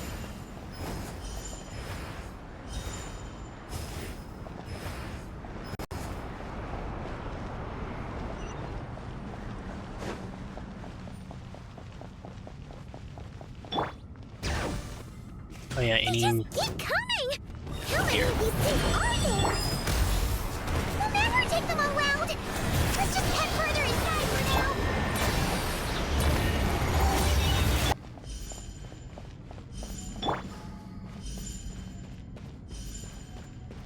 I was gonna say that any battle sequence is gonna Target lose a lot of spotted! All memory. units at the ready. The Fatui! They must be using this place as a stronghold! Are they the ones behind all this? Everlasting flame! Letting crazy names echo!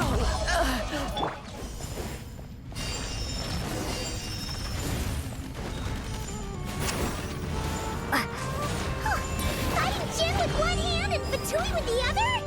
This is pure chaos!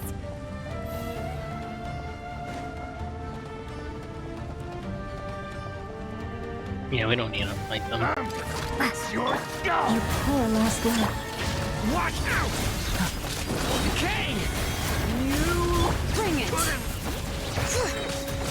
A new dawn rises! Time to ignite! Yeah! Ha!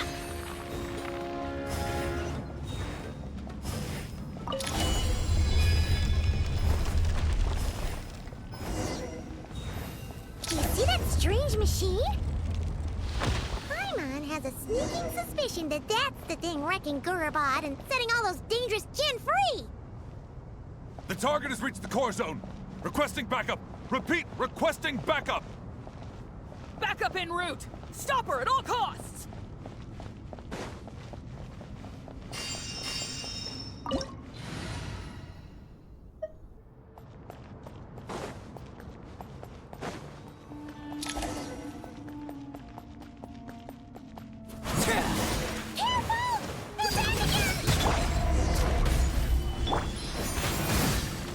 This'll brighten up the place! Do it.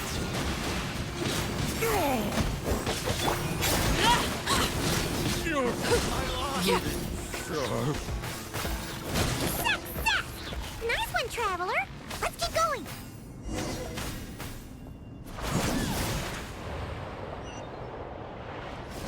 Transfix! Stabilize. Yeah, they were a real battle. It's crazy.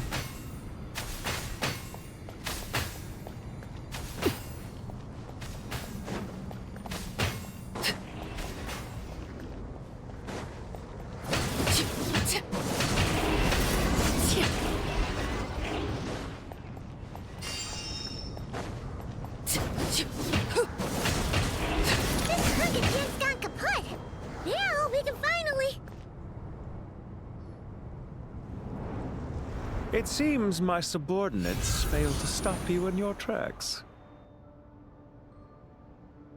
Apologies, sir. There is no need to apologize. You did well to hold your ground against such a powerful adversary for as long as you did. I must commend your courage and perseverance. So, you're in charge here, huh? First the problems with Irminsul, now this mess in Gurabad?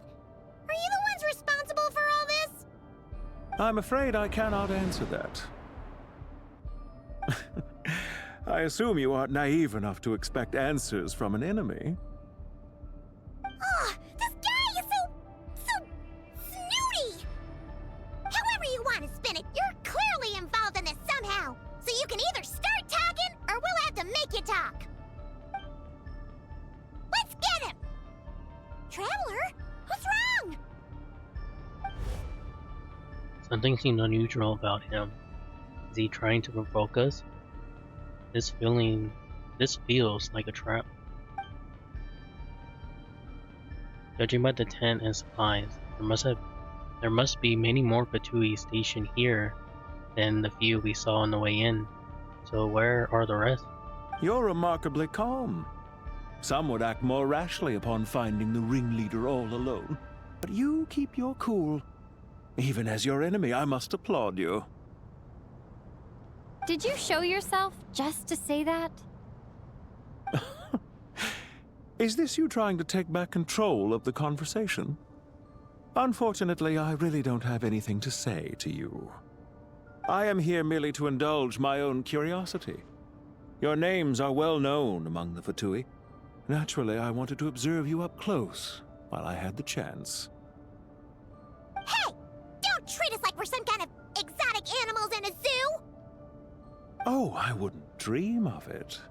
You seem rather predisposed to misunderstand me. I'm quite aware that you are both heroes of great renown. You have resolved crises in many nations and won countless allies along the way.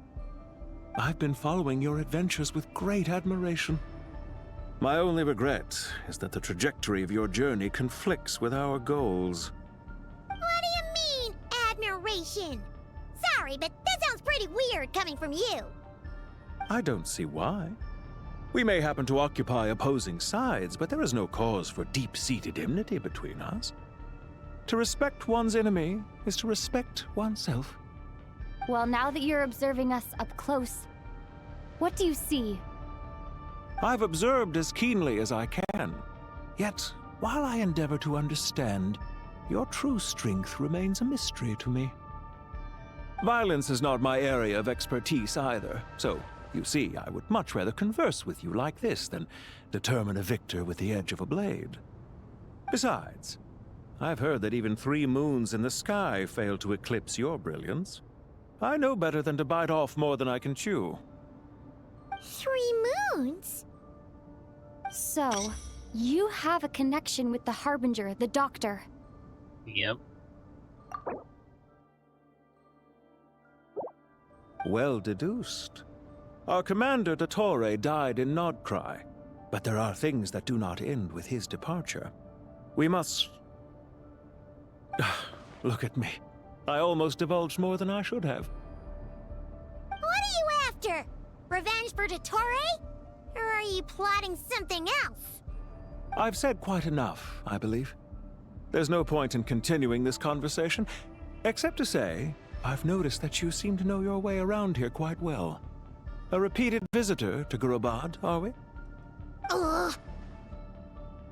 I'll take that as a yes. Then I'm sure you'll have heard the story of this place. The mother of the Jinn, Lilupar, and the tragic tale of her vengeance that spanned 3 generations. It was right here that Lilupar once helped the wise to ascend to the throne. But from that moment on, every king who sat upon it was corrupted by power.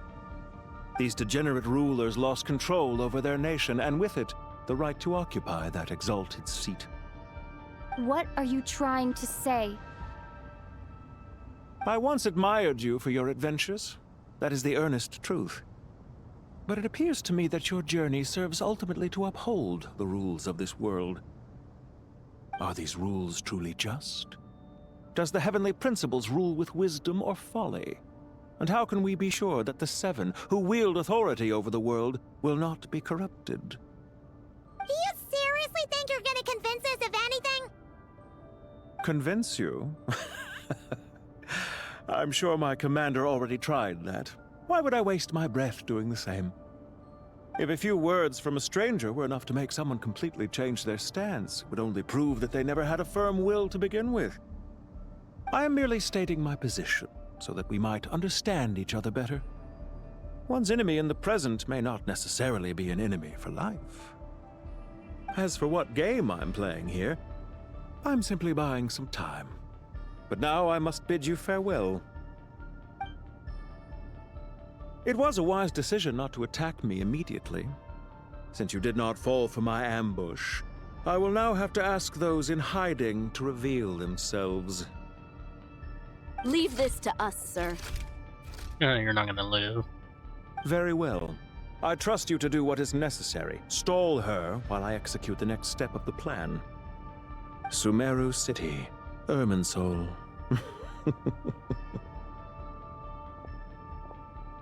Hey! Stop right there! Don't you dare leave without explaining yourself! All units, stop them! Protect the commander! Did you hear that? He mentioned Sumeru City and Irminsul! He definitely knows something! We can't let him get away! Get rid of these pesky soldiers, quick! Rear guard to the front! Don't let them through! Get that thing in position! Hold on! Just a little longer! Reconstitute!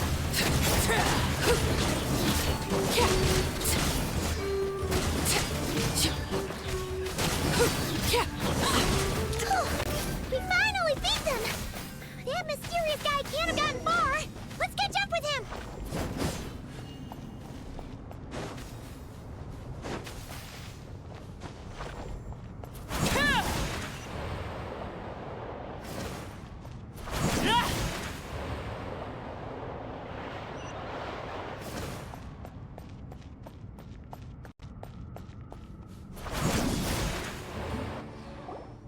Found him! Over here! You're very persistent. Hey, you! Stop running and explain yourself! What are you trying to... I'm on wait. What's this? Relax. A small trap like this won't be enough to hold you. The sandstorms from Gurabad will die down soon enough, but this small window of time was all we needed to launch the next phase of our plan. So there was more than one ambush. I shouldn't have let my guard down. Don't be discouraged. I knew that someone would come here eventually, so I planned ahead. Where to chat with you, which door to exit from, even which mechanism to wait by for you. I thought through every detail. You, meanwhile, know nothing of who I am. So far, you've only heard my voice, and for all you know, it may not even be real. You're probably greater. But not to worry. This is only our first meeting. It shan't be our last. Just answer me one last question. Why do you continue to follow Dottore? He has conducted countless cruel experiments, even on his subordinates. Follow isn't quite the right word. Let's just say even those you see as villains have their friends, even if they aren't the most sincere of friendships. When any set of rules is established, there will be those who benefit and those who lose out. People will do anything to justify what they have gained, or escape from the hardship imposed upon them. Neither he nor I are tolerated by the rules of this world. We were both searching for a new order. Our ideas of the final form that should take may have differed, but our journeys took a shared path. Goodbye, Traveler and Paimon. I wish you a timely escape, albeit not too soon. I will need a little more time to prepare, after all. Hey! Come back! We should look behind us. Wait, this dark wall. We've seen these on our adventures before. It swallows people up!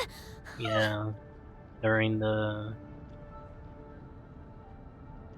that desert girl when we went to the middle of the sandstorm in that place that was stuck in time. I'm sorry. But we're never gonna see her too. It's not your fault, Paimon. Let's just focus on getting out of here. Okay. He may have fooled us this time, but we'll get him back!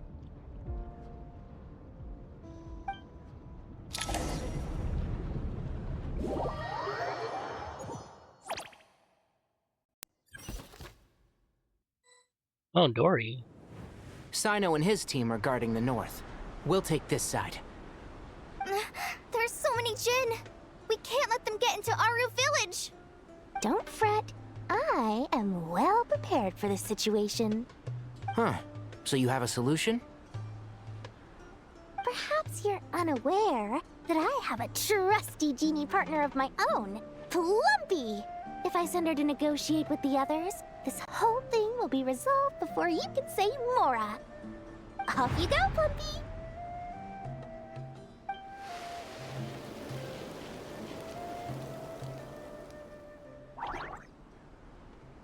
There it is. Come on, what's the holdup?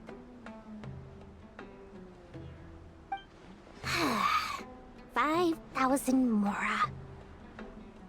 Wait, so our little familiar also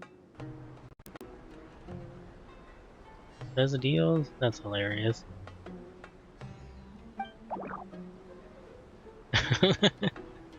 That's funny. 20,000 Mora. 100,000 Mora. Final offer. Ah, so she's a hired partner.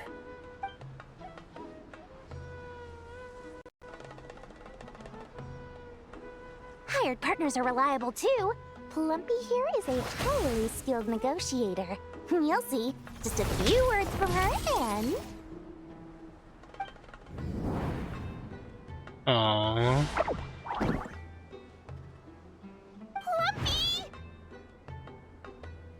Don't you Jinn have any respect for the rules?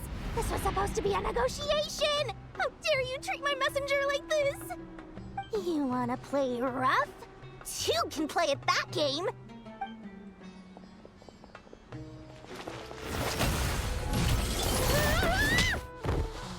Aw, poor Dory.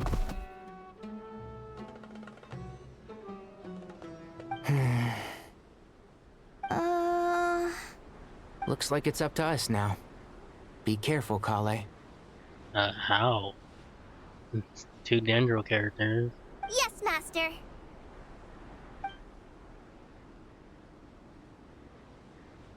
What happened? How did I pass out? Never mind. Plumpy, it's time for revenge. You know, this reminds me of when you first arrived in Avidia Forest. You were trying to help a child retrieve a lost toy when you stumbled upon Spino Crocodile territory by mistake. Yeah, I remember. Our first time fighting side by side. Fighting side by side? I seem to recall swooping in to rescue you with a team of forest rangers. Please stop.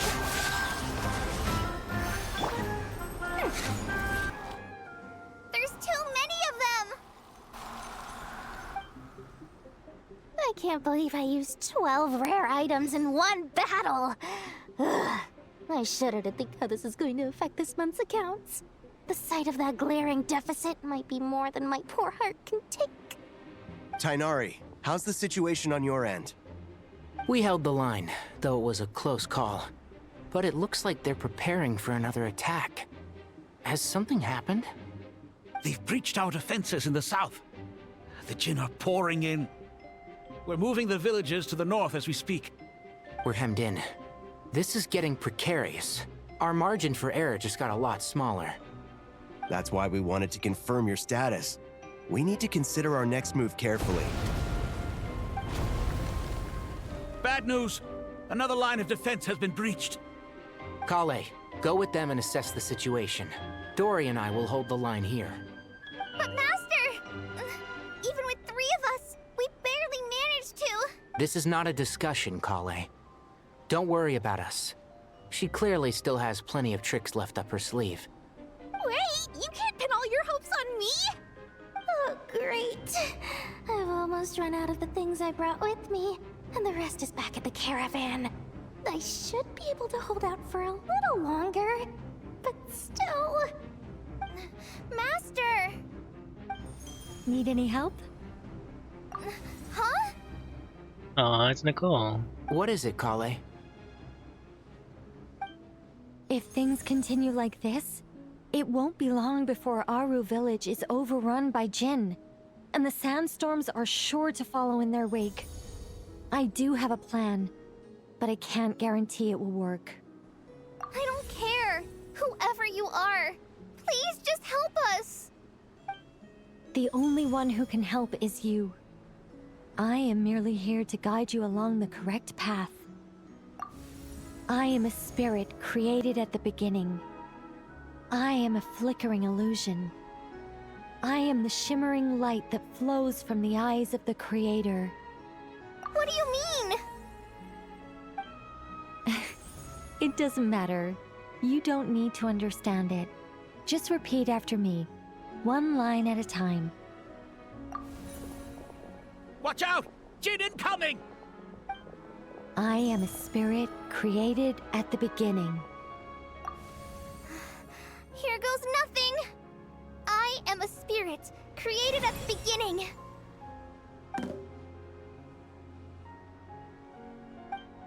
I am a flickering illusion. I am a flickering illusion. What's wrong, Plumpy? I've never seen you so agitated before. But how do you... Do you know what Kale is reciting? I am the shimmering light that flows from the eyes of the Creator.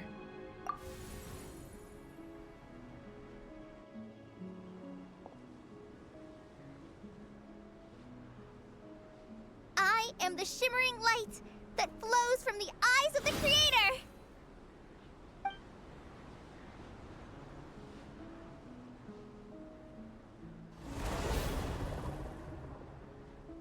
It's a song composed by the goddess of flowers, but very few records of it remain, even in historical texts. All we have is a few fragments. Is Kale an avid historian? Not to my knowledge. The Jinn have actually quieted down. Although... No, it's more than that. It looks like they're showing... submission. Clearly the songs left by the goddess of flowers have a soothing effect on them. At the very least, they're much calmer now. I love how you can see Nailu in the background. Really? Let me try. I am a spirit created at the beginning.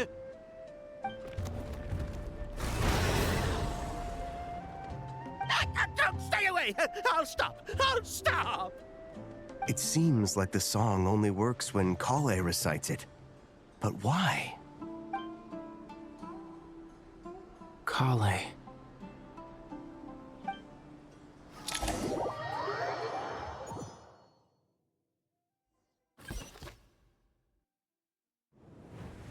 Yeah!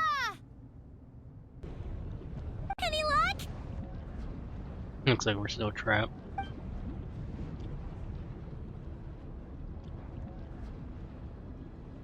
The only way out of here is by brute force. But too much force, and the entire ruin might collapse. The mechanism is right outside. Maybe there's a way to... When I heard that loud rumbling in the distance, I thought the shifting sands had bust open the gates to some ancient treasure vault. Turns out it was just you guys. Oh, it's her from the story quest. Huh? Wait, that sounds like... It's been a long while. Did you miss me? Jet. And Paimon 2.0. Jet! Ben! Let's save the catching up for later. First, I gotta get you guys out of there.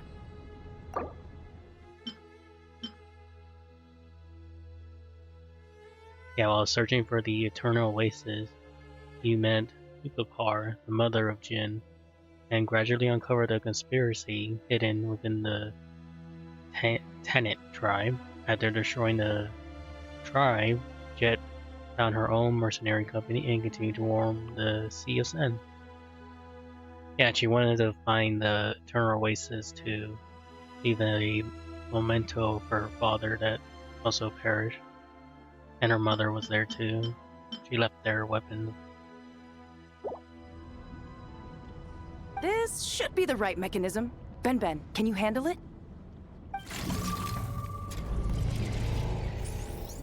There we go. Aww, that's sweet. Come on, let's leave this place. Oh, okay. Wow, that's so cool though.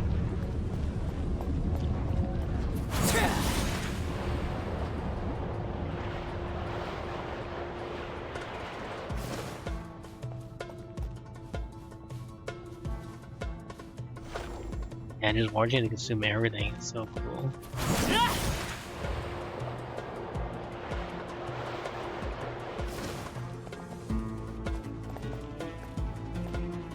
Oh wow. Is he gonna go? Yep. Wonder if it's gonna go past the entrance. Oh yeah. Damn. Yeah, her father sacrificed herself for Jet. Alright, let's go.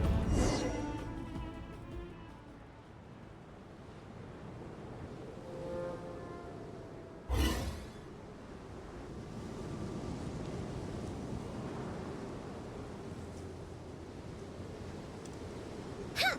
Those Fatui sure made themselves scarce. It's like they were never here. The Fatui? They came to the desert again? Yep. No idea what they're planning this time. They were being very coy about it. How have you been, Jet?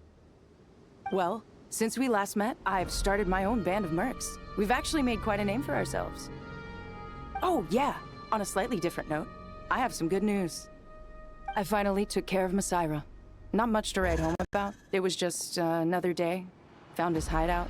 Dragged him out of his cozy little bed. He tried to talk me into seeing his point of view, as usual. But I'm way past that by now. There was nothing he could say to save his life. So the Sarah chapter has finally come to a close. Remember to wipe the blood off your hands. What about you guys? Bet you'd forgotten all about me and Ben, huh? Not really, but a little bit. Of course not! We're super duper best friends! Not after this story quest. Wow. Sounds like I should make time to visit some other nations too. Anyway, what brings you to Gurabat? Oh, right. Paimon almost forgot. We're here to look for Lelupar. That bottle? Seriously? Yeah! We need her power to calm the Jinn and stop the sandstorms.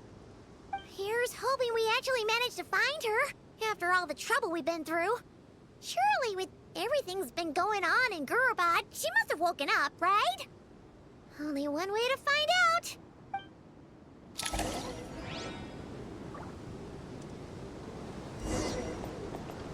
Feel bad for the people who haven't done the story quest.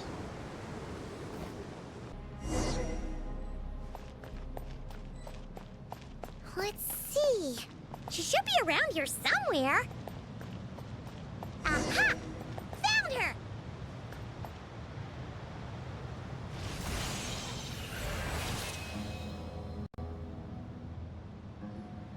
Lilliput! What a long dream that was. It's been a while, my master. Oh, and you're here too, little wildcat.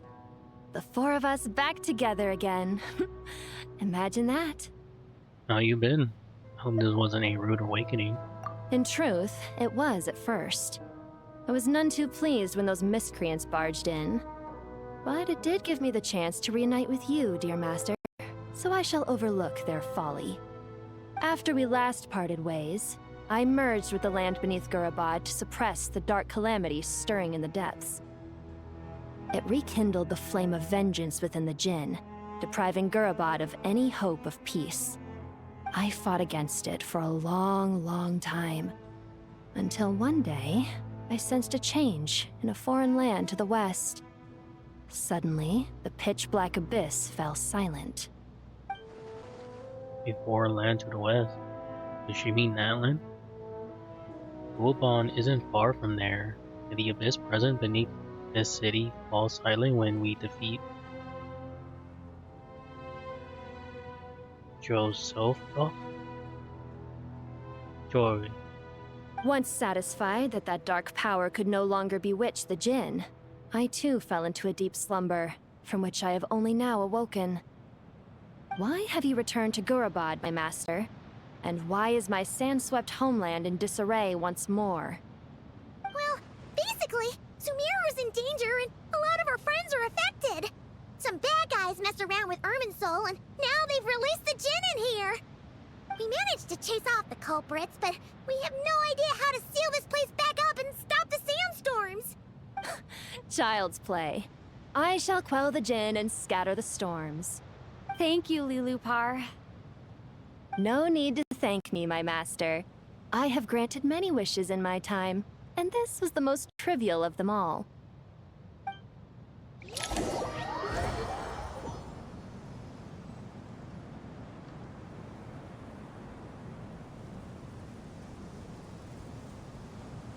I think that little bottle has that kind of power. The sandstorm's gone. The sun shines bright again. When I said that we'd meet again under a lovelier sun, this was exactly how I imagined it. Yay! Although, honestly, Paimon would love to hang out with you more, even if the weather sucked. That goes for me too. Well, there shouldn't be any more Jinn breaking out, right? Are we okay to head back? Yeah, let's all head to the Temple of Silence. Sounds good. You can introduce us to your other friends. Another adventure begins. Lovely.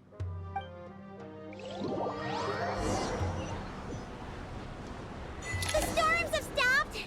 We should be able to get to the Temple of Silence without any problems now. Time to regroup!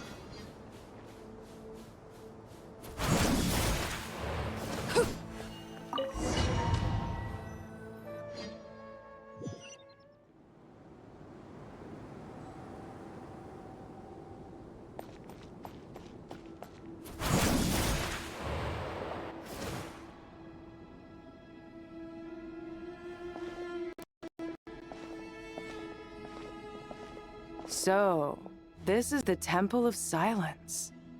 I've heard the Nagarjanites mention it in passing, but I never imagined it would be this big. It's colossal. I thought the temple moved to the rainforest ages ago. When did they scamper back into the desert?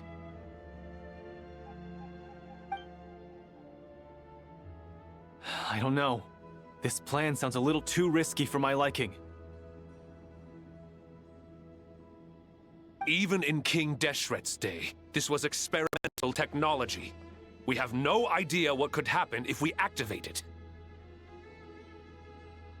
Well, unless you know of another viable alternative for the Akasha terminal, I'm afraid this is our only option. The plan is sound, and the risks are manageable. However, if we are to proceed, we must act quickly. The scale of this project is enormous. Even with Kave, Faruzan, and every other scholar of mechanics working on it full-time, proposed modifications won't happen overnight. Hello, Jordan. Welcome.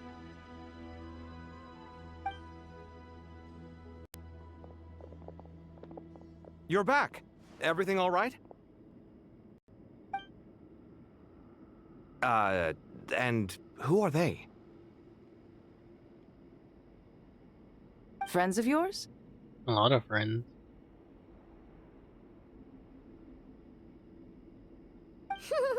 Pretty much everyone in the Temple of Silence is. This guy's Kave, and the one next to him is Alhaitham. Hello, I'm Jet, and this is Lilupar. Oh, a famous name from the history books. Pleased to meet you. A friend of a friend is a friend of mine, as they say. I'm doing good, Jordan. I hope you're doing well. Who's they? Huh? Do people not say that? Not in the desert. Friends you can trust, but friends of friends? Gotta keep an eye on them. Still, I do trust the Traveler's judgment. I'm sure you're good people. The sandstorms have calmed down. I take it the Gurabad problem is resolved? What did you find?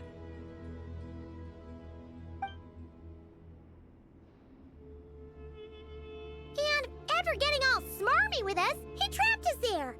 Luckily, Jet used the mechanism outside to free us, and then we got Lilupar to put a stop to the chaos. Wow. Thanks for being there to help them. So, this mystery man openly admitted that he was merely a Harbinger subordinate.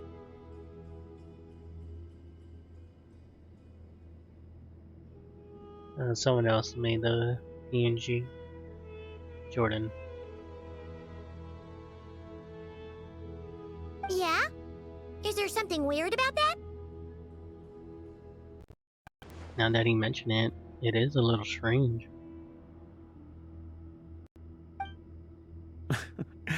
I assume you aren't naive enough to expect answers from an enemy. Well deduced. Our commander, Dottore, died in Nodcry. He was clearly unwilling to answer our question when we first met. So why would he admit to being Dr. Subordinate later? Are you wondering about his true identity? Or do you think there's a big conspiracy behind all this? I wouldn't go as far as to call it a conspiracy. Just the simple fact that having someone to shift the blame on tends to prove useful should trouble come knocking later. The most important thing for now is to solve the immediate problem. Perhaps that man knew you wouldn't have the resources to investigate his background and so didn't put much effort into disguising himself. This is all getting a little cryptic for me. I'll let you guys talk while I take a walk with Lilupar.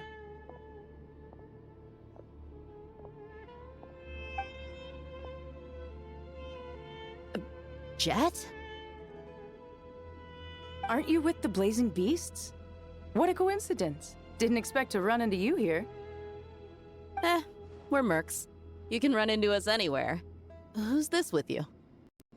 So, did you find the solution you were looking for in the Temple of Silence? You bet we did. This place is incredible. It has everything. So far, we've discussed a plan and verified its feasibility. Building a new system from scratch is out of the question. So our only option is to modify the Akasha using certain resources we hope to find in the mausoleum of King Deshret. Modify how? What resource? According to certain sources in the Temple of Silence, there is a core device in King Deshret's mausoleum known as Aru. Little is known about this device in academic circles, which suggests it was hidden quite effectively.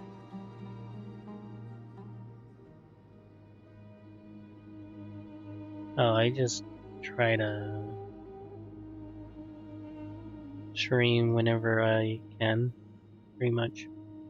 And hopefully people come join. Jordan. If these sources prove correct, the energy contained within Aru may be sufficient to power our Akasha renovation plan. However, this raises difficult questions regarding technological integration. The sages are still debating it. Yeah, but I'm sure they'll reach a compromise once they've argued it out. The people of the rainforest are always cautious when it comes to desert technology. But times of crisis like this leave us with little choice. Alright, let's see how the stream goes from here. Wait, Paimon has a question. Is this the same Aru we've heard of before? It's sealed off, right? Some sort of prison where the Goat King, Ibis King, and Crocodile King are locked up. Well remembered. Yes, that's exactly right. According to our records, Aru was the most brilliant creation King Deshret ever conceived of. Built by divine and mortal artisans working together. It was a miraculous accomplishment, and it lies hidden deep within the king's mausoleum to this day. That being said, what Aru actually does and why it was built, those are deep secrets we are not privy to. Until recently, I wouldn't have been optimistic that the place even exists. The only reason I'm inclined to believe it now is because we heard it from the Ibis King Thoth himself at his temple. The tale of how the 3 retainers of Al-Akhmar were imprisoned in Aru. Paimon totally gets that. When Paimon first heard about it, she thought it sounded pretty unbelievable too. Do you guys still remember that? The Ibis King told us they were trapped in Aru, and that they had to answer 3 questions to get out. I think I remember. What causes our rise and fall? What obliterates love and hate? And what determines truth and falsehood? Those were the 3 questions, right? Yeah. If only Nefer were here. She's dealt with the Ibis King before, so she might know more. Oh, Nefer's a friend we met in Notcry. Notcry? Funny. She showed up here earlier. Of course she did. Huh? Yeah. Had another lady with her too. Both said they knew you. They contacted the sages, claiming they might be able to offer some assistance. And I have tried paying Jordan. Really? They came here to help out? Yes, really. It was just before you got back. One of them said she's made Nodcry her home. If she's the person you were talking about, then... Oh, that must be Colavina. Looks like betting on Aru was the right choice. See? They're right over there. Oh, never mind. So cool. Nicole! Nefer!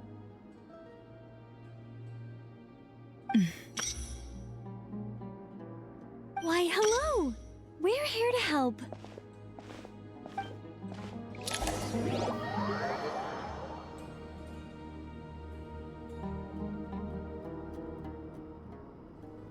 It's a good thing we left early. We almost got locked out. Locked out? What do you mean? Oh, you haven't heard? An invisible barrier has appeared around Sumeru's borders, cutting off all travel in and out. No one can leave and no one can enter. Sumeru has become a lonely island. Are the Fatui behind this too? Actually, no. This has nothing to do with them. I suspect it's a defense mechanism within Irminsul itself. Ooh, that's pretty cool. Irminsul is the source of Tevat's ley lines after all, and Sumeru is the nation closest to it.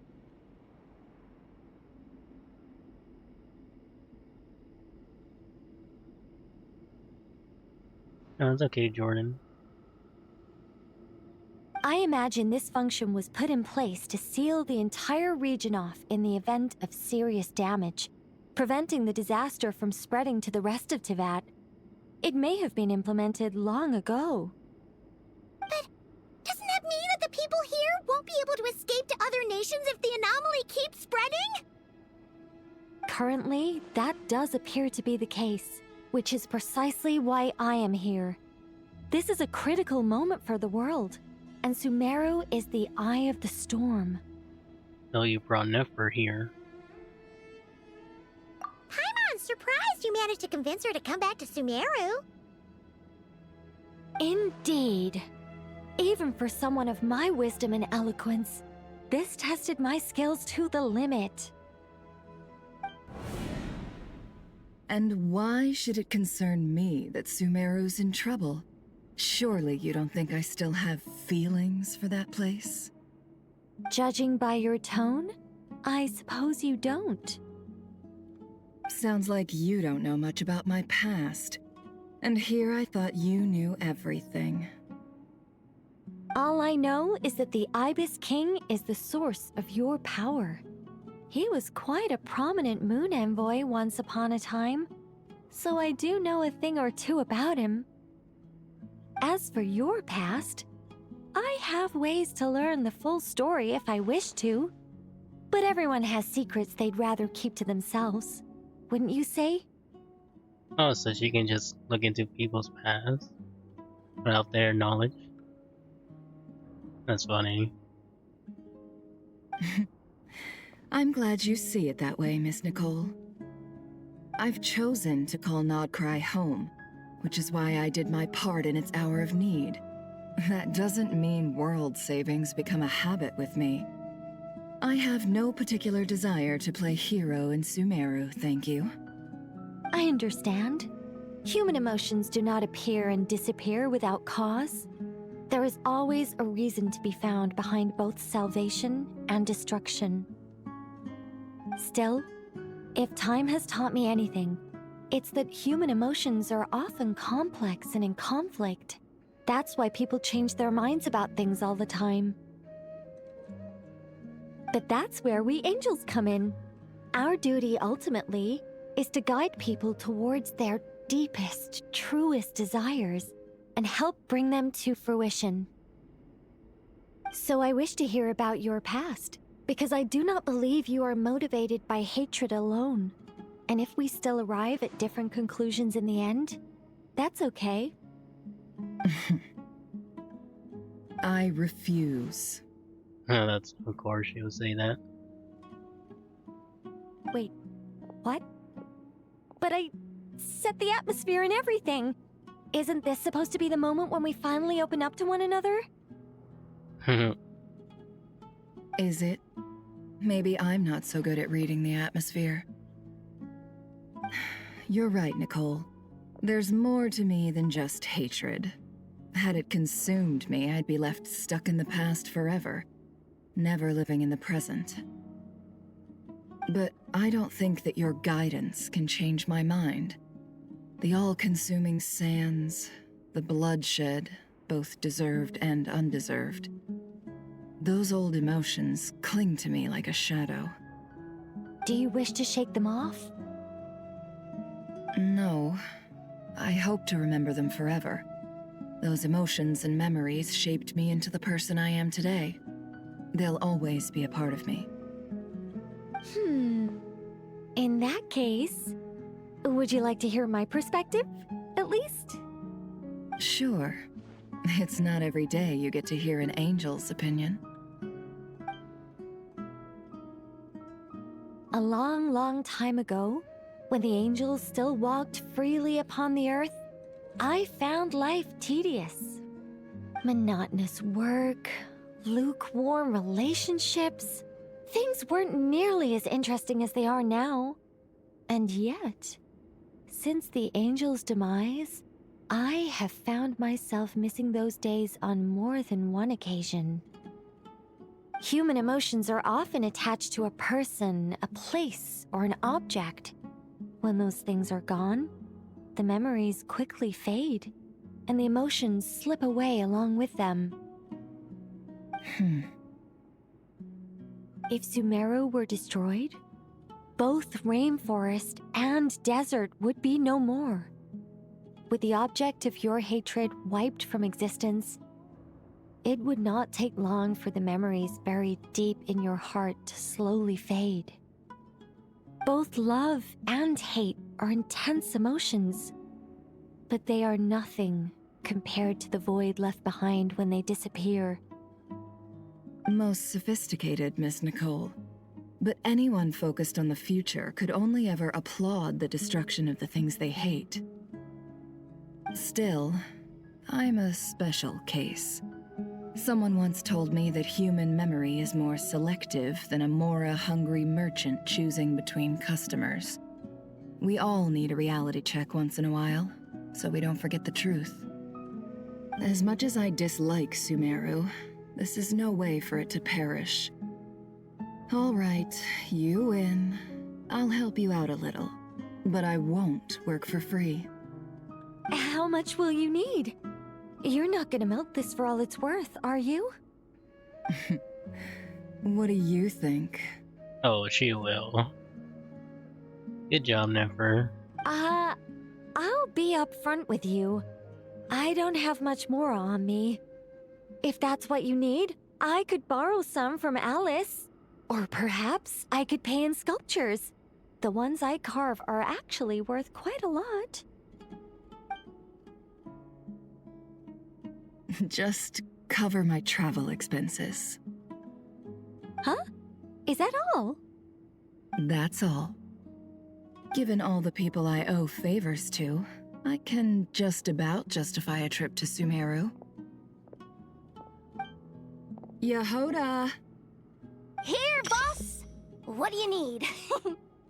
I'm going back to Sumeru for a while. While I'm away, you'll be in charge of the curatorium. Me? I'm in charge? Whoa! Don't worry, boss. You can count on me! And that was how the ingenious Angel Nicole brought you the perfect person for the job in your hour of need. Hip hip hooray! That was far more detailed than necessary. Not lacking in embellishment either. I never thought I'd return. Especially not the desert. But life doesn't always go as planned, I suppose. What's Candace up to? I don't think I've seen her yet. And you're okay, Jordan. I don't mind talking while streaming. She is still taking care of things in our village. Should be joining us before too long.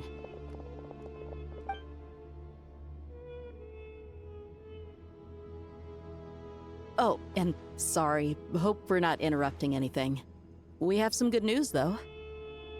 We're planning to go to the mausoleum of King Deshret to look for the legendary Aru, then use it to try and restore the Akasha system. According to records in the Temple of Silence, the mausoleum houses something called Aru's Chute, which can be used to establish connection with Aru.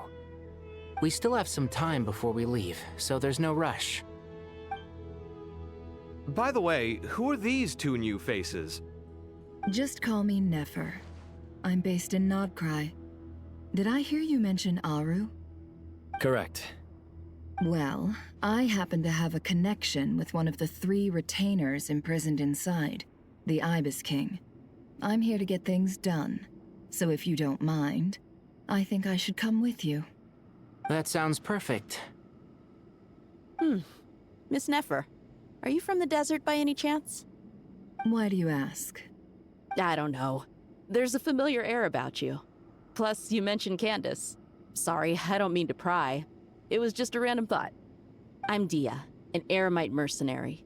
My work usually keeps me out in the desert. I'm on good terms with Dory, and she's mentioned you all before. It's nice to finally put faces to the names.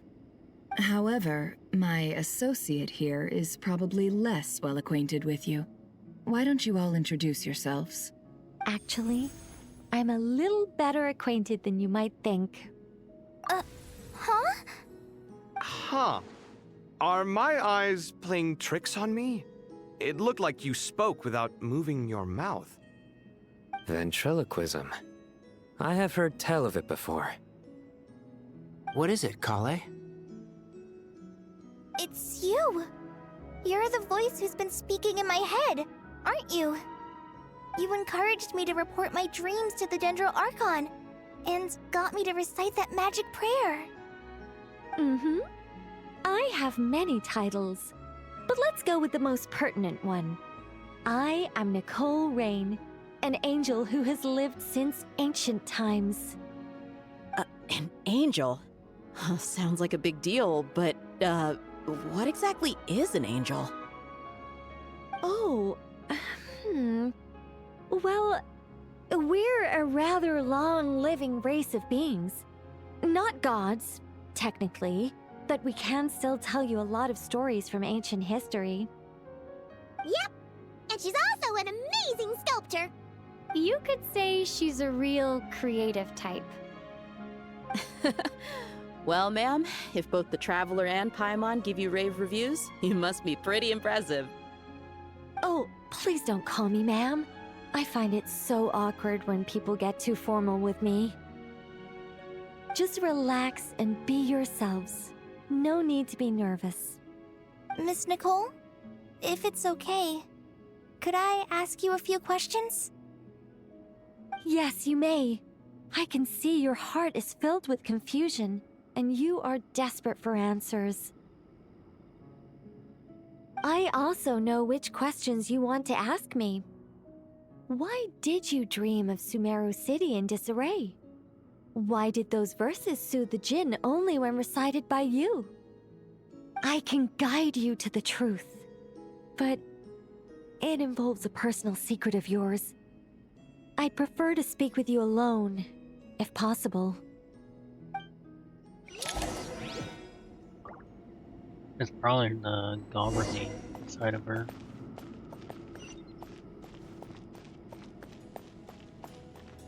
What the Torre did to her a long time ago.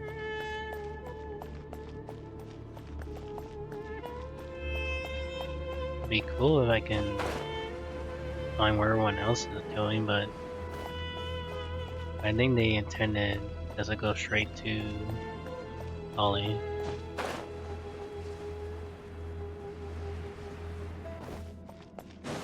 So let's go visit Ollie real quick.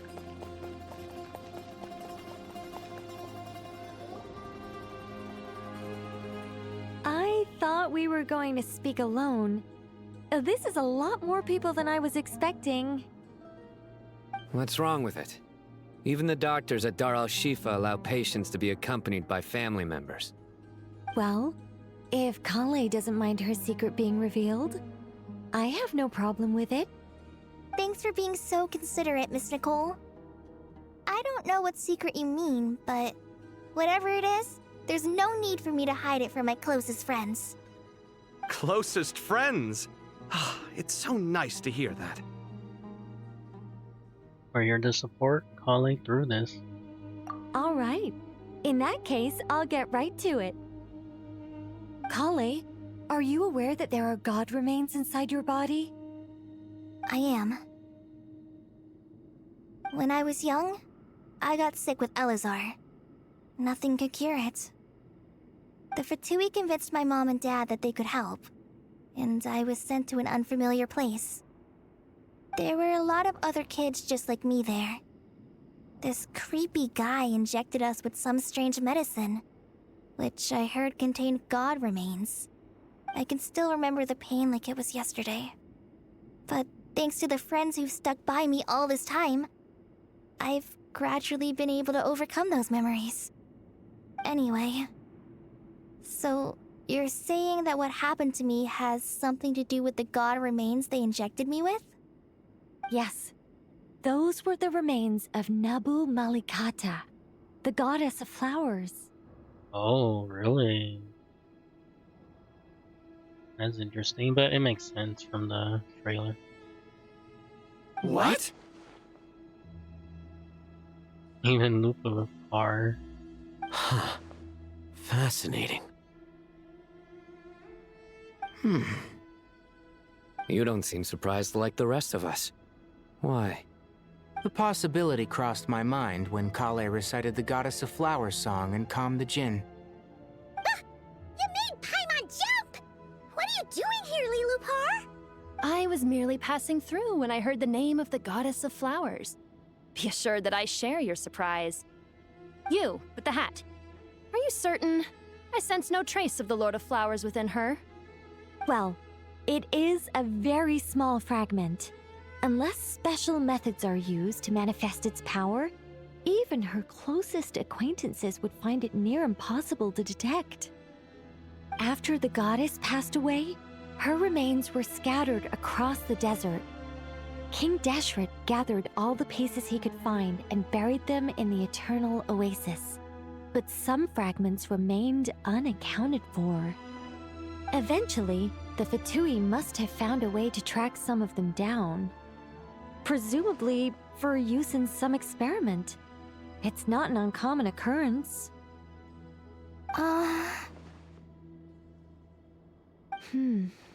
You're more shaken than I thought. In one sense, you've been extraordinarily lucky. So many people who yearn for this kind of power never attain it, yet you have coexisted with her all this time without even realizing it. I don't know what to say. I'm glad that I could help everyone with this power, really. But knowing that a fragment of the Goddess of Flowers is inside my body is... it's a strange feeling. Well, people value their autonomy very highly. Even a well-intentioned intruder can shake one's sense of self. I understand how you feel, Kale. But once you get used to it, you'll find it's nothing to be concerned about. Huh. I guess you, of all people, have a good reason to speak on this. 2 good reasons, in fact. Incidentally, 3 is the maximum number of Hermanubis' Ba fragments that I could bear. Let me guess. Because 2's company, but 3's a crowd? Of course a joke. Thanks for helping to explain the joke, Tainari.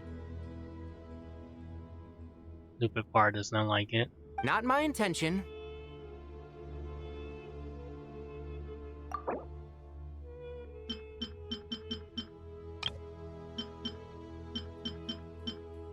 But yeah, we get it. Goddess preserve me. I should take my leave. This boy in his wolf's head hat speaks much too differently from the Hermanubis I remember. Kale, all I'm trying to say is, no matter how many Hermanubis fragments there are within me, you wouldn't think of me as Hermanubis. In the same way, you are simply you. I love how Lupipar was in the background. That was very hilarious. Yeah, I know what you mean. So about that dream I had, was it a warning from the Goddess of Flowers? Yes. Just like me, she was an angel created by the primordial humans, born with the instinct to guide living beings. Ooh, I didn't know she was an angel. Though her body and soul have perished, her essence retains its natural instincts. Even her smallest remaining fragments would do their utmost to send you that warning. The Mother of Dreams? Lord of Flowers and Oases? She must have had a premonition. That is why she gave that dream to you. We won't let our efforts go to waste. But I still don't understand. Why me? Yes. Why indeed? You weren't the only one injected with God remains, but only in you have her fragments persisted. I suspect it may be because of the firm will you showed in the face of suffering. She was likely assimilated by that will. Of course, this doesn't mean you have to shoulder any extra responsibility. As this young man said, you are who you are, and that will not change. All right, any further questions from the family members of the patient? If not, we should head to the mausoleum of King Deshret. Let's move out. Time to put our plan into action. We all hope it'll work. But will we really be able to open Aru? And even if all 7 pillars of King Deshret agree to let us proceed, the scale of the work to follow is daunting, to say the least. Haven't you handled other big projects before? I mean, the biggest project I've worked on to date is probably the Palace of Alcazarzaray, I guess? But this is orders of magnitude beyond that. It's a total nightmare. Look on the bright side. At least this time you're actually here when Sumeru needs you most. You won't have to come asking me for details after the fact. Mock me all you want. But now that I'm here, things will be resolved far more quickly and smoothly than last time. Kave's self-doubt disappeared in an instant. Like magic. Well, this confidence is most gladdening. Now, go and pack your things. We'll head to the mausoleum as soon as you're ready.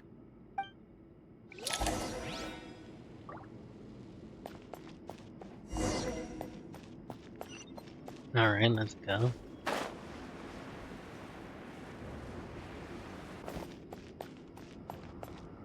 Alright. Oh, we can talk to all of them though. That's sweet. Oh, Miss Nicole. I heard you're a very talented sculptor. Is that true?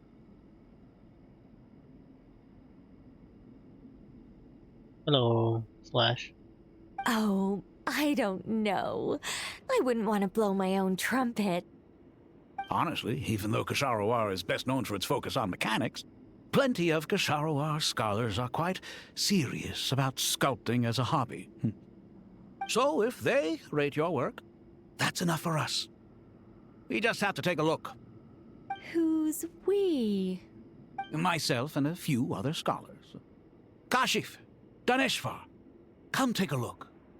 Oh, well, if you insist, I suppose there's no harm in showing you.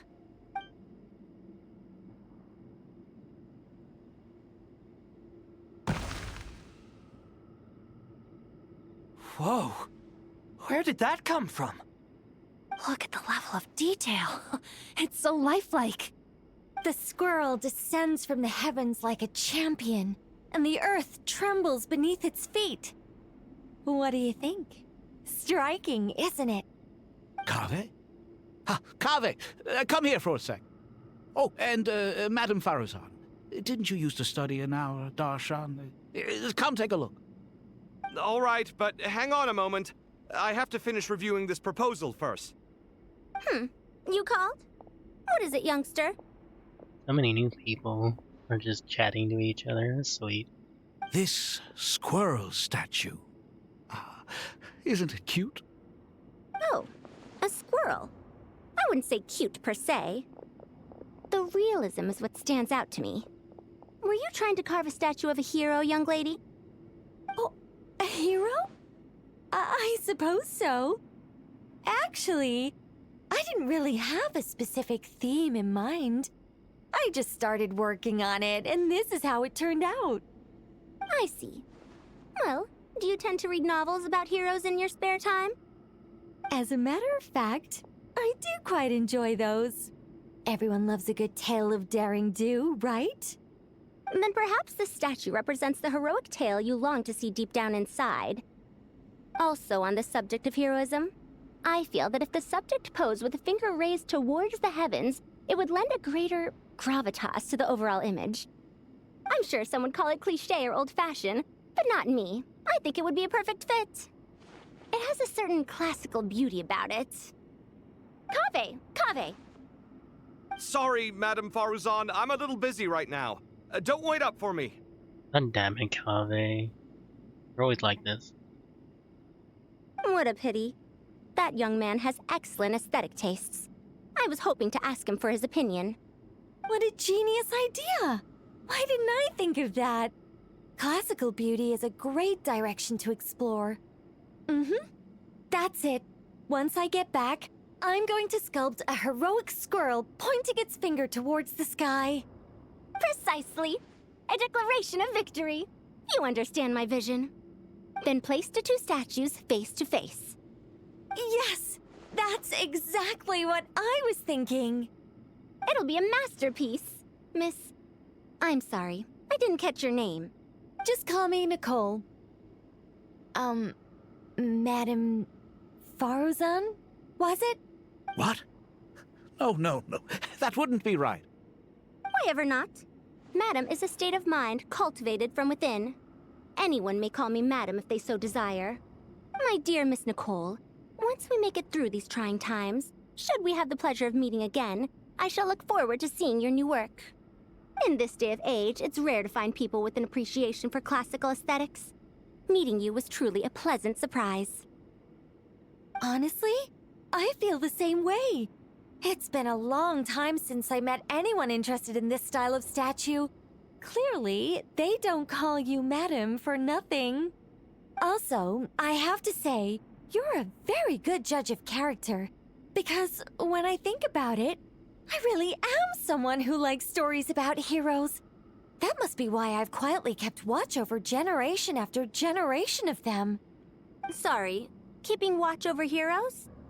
What exactly do you do for a living? Oh, never mind that. Let's not tell Madame Faruzan about Miss Nicole's true identity for now.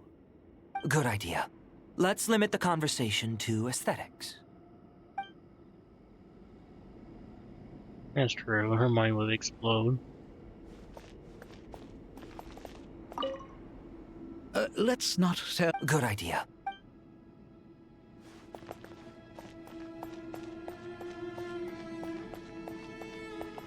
Early Kave, still busy. What's wrong? You look a little depressed.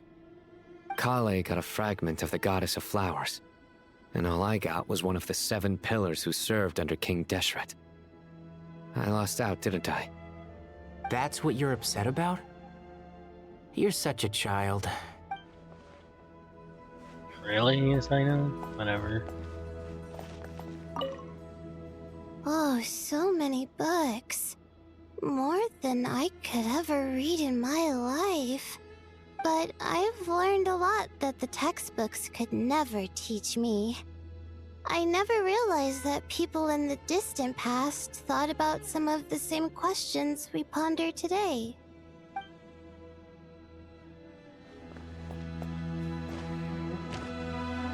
Good to finally meet you in the flesh. It's a little surreal seeing you here after exchanging letters for so long. In my head, the boss of the Curatorium of Secrets didn't look so young. Sounds like you have some history then? Any budding mercenary group needs a steady supply of intel. They, in turn, can prove an exceptional source of the same. The Curatorium of Secrets is happy to cooperate with friends from all over the world. If you're interested, you'd be very welcome to join our network too, Miss Dia. Can't say no to a solid partnership, especially out here in the desert. Having intel can mean the difference between life and death. But cooperation's built on mutual trust, and there isn't much contact between the desert and Nodcry. So I'm guessing you reached out to Jet first, Miss Nefer? What's behind your interest in the desert? Nostalgia? Or is there someone you're looking to take care of? Let's put all our cards on the table first. Things will go more smoothly that way. I like your style, Flame Mane. Actually, I had this same discussion with Jet before we started working together. To be clear, I have no intention of using you for any ulterior motives.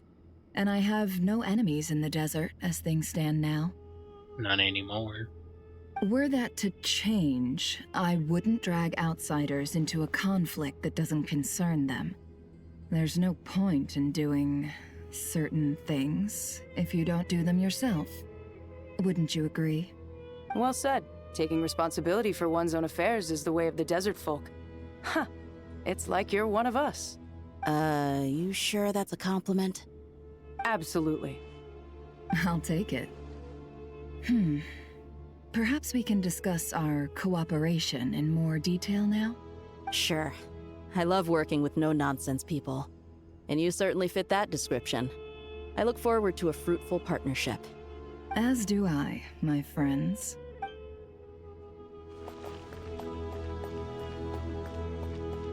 I wonder if there's any more. Oh, Kale. Kave's still nothing. Paimon!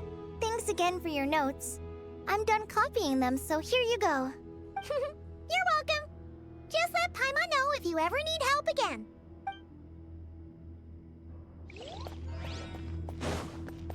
Okay, now we can go.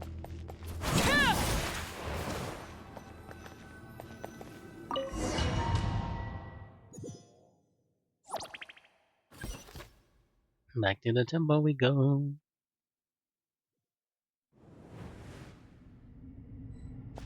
I hope everyone's ready.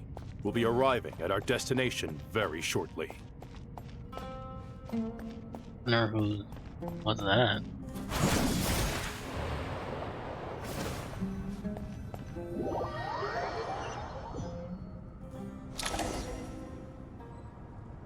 Whoa. Oh, I remember this place. It's been a while since we've been here. Why, we've not seen so many visitors ever, really. What is this place now, a tourist attraction? How's the King Desir's little friends that he trapped in here?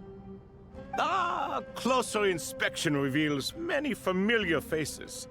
To what do we dusty old fellows owe the honor?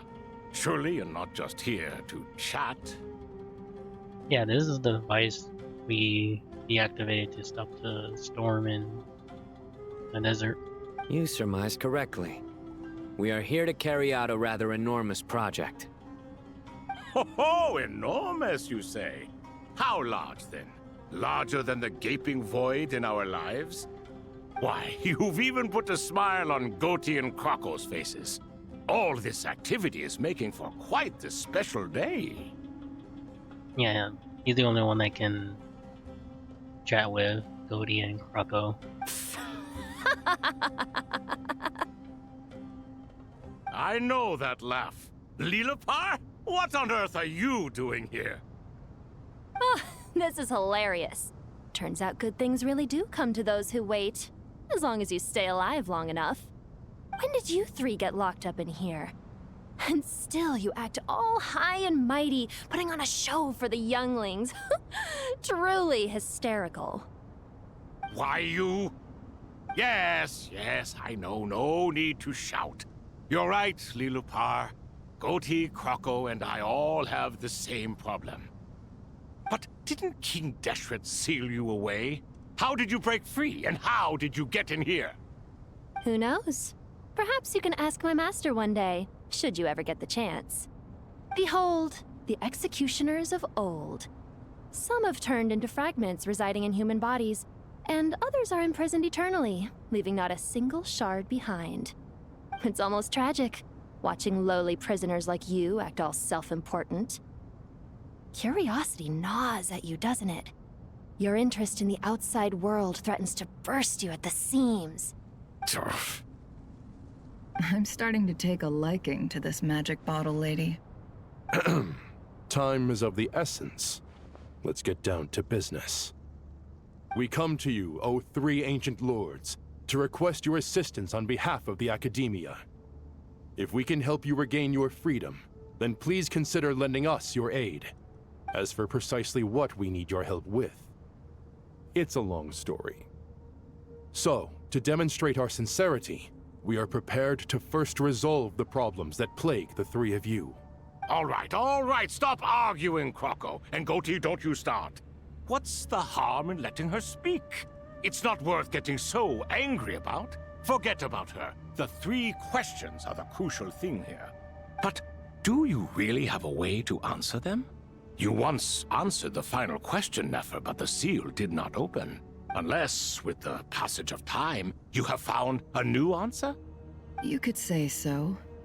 When you first asked me what determines truth and falsehood, my answer was a liar's soul. Liars are the best at seeing through the falsehoods of the world. But if you want them to tell you the truth, you have to reach their soul. I think that makes sense. I found it quite compelling myself, and I told Nefer so. Unfortunately, it brought us no closer to liberation. Well, that's simply because it was my answer, not the one King Deshret was looking for. Can you guess which answer Al-Ahmar wanted then?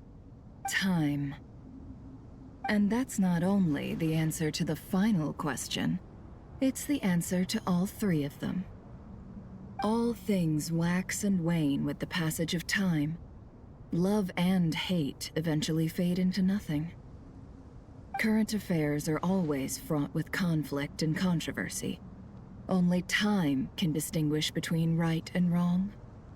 You once described King Deshret as a proud man. I'd say that the prouder someone is, the more inclined they are to believe that only time is qualified to be their judge. Time. Well. Indeed. Perhaps in building Aru, our king was in fact attempting to reverse time, to bring love and hate, right and wrong, the rise and fall of all things back to their point of origin.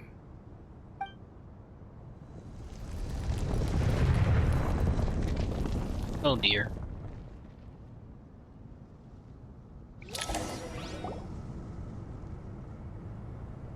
Whoa. Whoa. Whoa. Okay. This is the most eventful day I have experienced in a long time. You have my sincere gratitude. Okay. Remember Nubis? Okay. What is Genshin doing? Are those 3 of the 7 pillars? Turns out the statues were quite faithful to the source. You three seem to be in good spirits. Prison can help a person grow and learn to cherish what they have. Nevertheless, after everything you've done for me, I sincerely hope you never have to experience it for yourself. Hello, Nefer. It's good to see you, Thoth the Ibis King. Nice. Definitely puts my mind at ease, seeing you two getting along so well. Should we maybe introduce ourselves, or... Sure. I'm Sethos, the current leader of the Temple of Silence. This is General Mahamatra Sino, and this is the former Spantamot sage, Cyrus. But I'm guessing none of that means a whole lot to you. Everything is equally new to us, in truth. We've been gone from this mortal world for longer than you can imagine.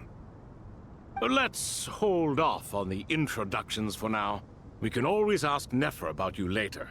It'll give me something to talk about with my chosen disciple. You're like a helpless parent. Gods and people of yore are not necessarily welcome in today's world. Self-awareness is one of my finest qualities. I thought I ought to share its fruits with you two. Man, we're just learning a lot about these new characters.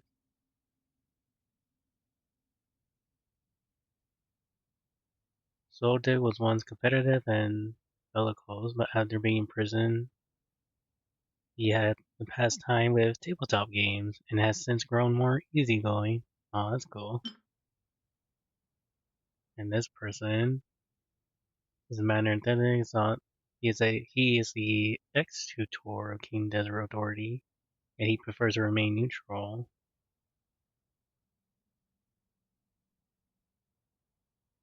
Oh, okay. Hard to say why he came to be this way, yet such in a way he exists. Even after being confined within Aru, he seems essentially unchanged.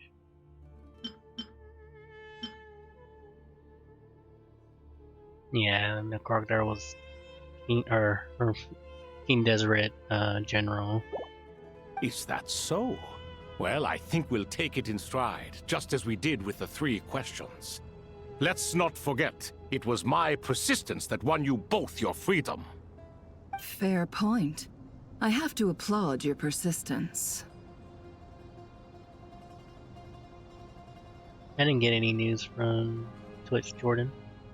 And I must praise you for your wisdom. Now, state your wishes, young ones. I'm sorry? Why, your tremendous accomplishments deserve a reward, do they not? You must let us do something for you in return. General Mahamatra, what do you think? I won't beat around the bush. Sumeru is facing a crisis the likes of which have never been seen before, and we need your help. Every calamity throughout the ages has been connected to us in one way or another, whether we were its cause or consequence. Whatever is wrong with Irminsul, it severely affected the Dendro Archon. She fell into a coma, and is currently receiving treatment from the Dendro Dragon. The Dendro Dragon? I'm sorry, the Dendro Dragon is helping to heal the Dendro Archon? Not a pep, surely. Not vicious, cruel a pep who possesses no virtues aside from her basic instincts. Ah, good heavens. Oh, I shudder to think what could have caused Lesser Lord Kusanali to suffer such a plight. Still, why would the Dendro Dragon lend you her aid? She has always held nothing but contempt for the Archons. I suppose she and Kusanali must have some history. You can help us make history too. A smooth talker. Well said, lad. Currently, no one can connect to Irminsul. We hope that by opening up Aru and making some modifications to it, we can use its technology to our advantage.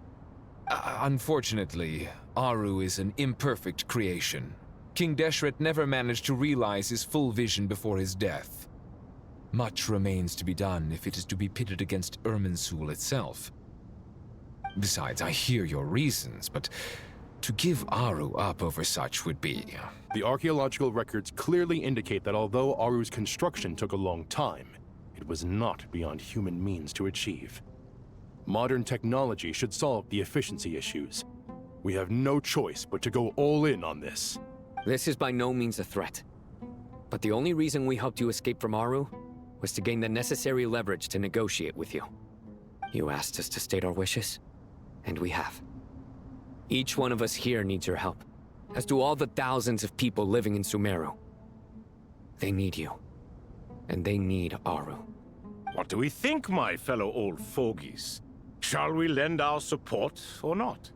Since you ask so nicely, naturally. Naturally what? Are you for or against? I simply mean we shall do what comes naturally. You claim that you wish to open Aru. Know you then that the golden slumber created by King Deshret is preserved within? We do. We understand the risks involved.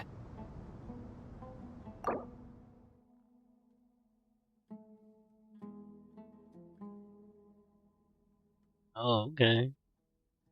The golden slumber, free from all limits and constraint. In essence, it is a illusionary realm formed from the convergence of countless souls and minds. Ooh, okay. In all likelihood, the mortal world will never again be able to replicate King Deshret's work. Never will there be another chance to come so close to creating a utopia. Knowing this, are you sure of your decision? We are sure. Before people can dream, they must first live. If your minds are made up, very well. We shall summon our erstwhile colleagues to discuss this further. Oh, that's nice. Maybe I can make some badges. Saint Shezepank, Saint Bennu, once you surrendered to silence and were buried with King Deshret. But now, we invoke the right to awaken you with our voices.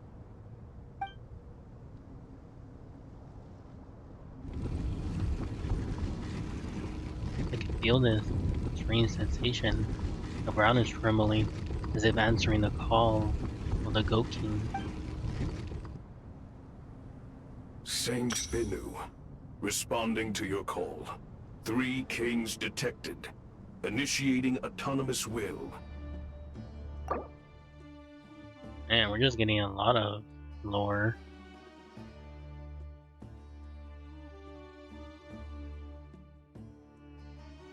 Oh, it's an intelligent truck. Makes sense. Guarding the gates of Aru. Saint Shezbank, responding to your call. 3 kings detected. Initiating autonomous will.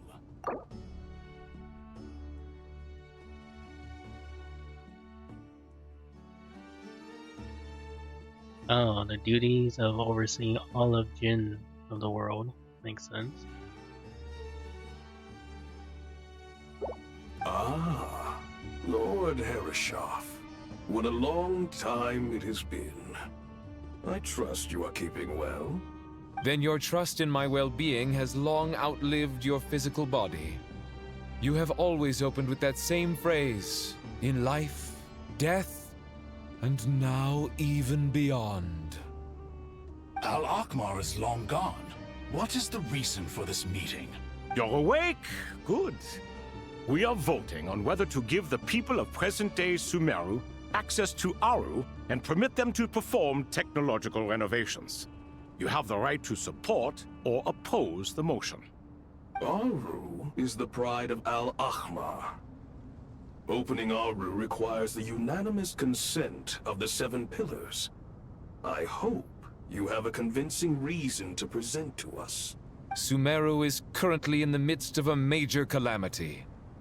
Let us not forget that while Al-Ahmar was a stern ruler, he was also a teacher of wisdom. A god without his people shall cease to exist, and King Deshret's greatest wish was to provide protection for his people. Let us then honor our God King's wishes as we consider our decision. I do not mean to mock these proceedings, but what is the point of a unanimous vote when we know that the last of the 7 pillars, the Dendro Dragon Apep, will never communicate with us? This will no doubt surprise your mechanical mind, and I have no intention of trying to persuade you it is true. But Apep is, in fact, healing the Dendro Archon as we speak. Huh? Can someone attest to this? Do we have any proof? I ask the 3 kings. Can any of you vouch for the truth of this claim? Naturally, the Ibis King, Thoth. What? It was Thoth's disciples who revealed the truth to us. We need not debate its veracity. Simply let Thoth bear accountability. That way the rest of us may have a clear conscience. Harishef, you diabolical fiend. He's putting all the blame on him if things go awry. That's funny. I awakened our former colleagues for you, supported your opinion, and backed your decision. What sort of fiend would do that? I miss the days when Hermanubis was still around. At times like this, he would offer to take accountability. What are you trying to say? Is my word worth less to you than Hermanubis's? Hypocrite though you are, Lord Thoth, you are humorous in equal measure. How could we bear not to associate with a character such as you? I, Saint Shezbank, approve the Goat King's proposal. Since King Deshret is no more, we shall receive no reprimand for acting beyond our remit. Nevertheless, I sincerely hope that those before us understand the significance of what they intend to do. Remember, the moment that Aru is liberated, the myriad souls residing within the Golden Slumber will return to the ley lines. And once the ley lines flow again, these souls shall in turn be received by Irminsul. To take this step is to bring the perfect afterlife created by our king to a permanent end. We understand that well, and we have decided to proceed regardless. Furthermore, the contemporary human perspective would contend that confining souls in this way is no act of benevolence. The deceased have a right to rest in peace. King Deshret's creation is clearly a place of rest and peace.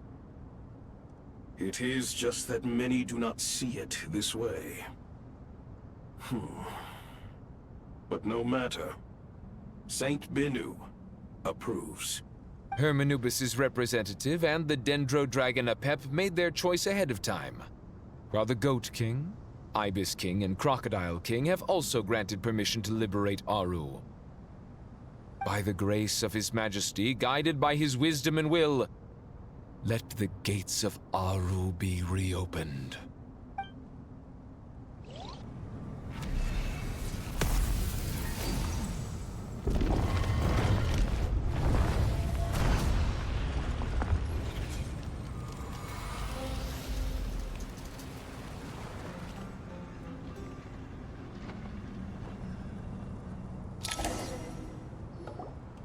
Hey! Look at that! What's this? Are we under attack? No. Wait, it's... These look like souls. Silhouettes approach us from within the light and pass through our bodies like wind through a veil. Here you are. Through the sands of time. I see you. Oh, it's his father. Father. It's her father, sorry, Jet. Father, is it really you? It's Jet's father, Jibriel! That's right! He entered the golden slumber, didn't he? I smell blood and sand on you. You've grown. Strong as a wild beast, and without shedding a tear. You have to leave, don't you? Please, just answer me this. What should I do for you? This meeting is a blessing from the gods. My soul, once imprisoned along with that of Samael, is finally free. I am truly grateful for the chance to see you again. That the dead should meet the living is itself a miracle. One brief, precious moment is enough. Enough to set my heart at ease. Do not weep for me, Jet. I know you will accomplish many great things in your life. You will go further and climb higher than I ever did. All I ask is that you take good care of yourself.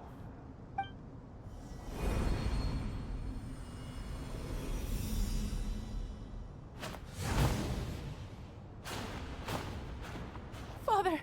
Father! Father. Hey, Jet. Do you want something to eat? Maybe it'll help you feel better. I'm fine. Thanks, Paimon. It was just a little sudden. The chance to see my father again meant the world to me. He was trapped in the golden slumber for our sake. And now, after all this time, he can finally rest in peace. I'm glad. It's a huge relief. You've grown strong, Jet. More than enough to fend for yourself. Yeah. I'll leave the past in my memory where it belongs. My family, the good times and the bad. Goodbye, Father.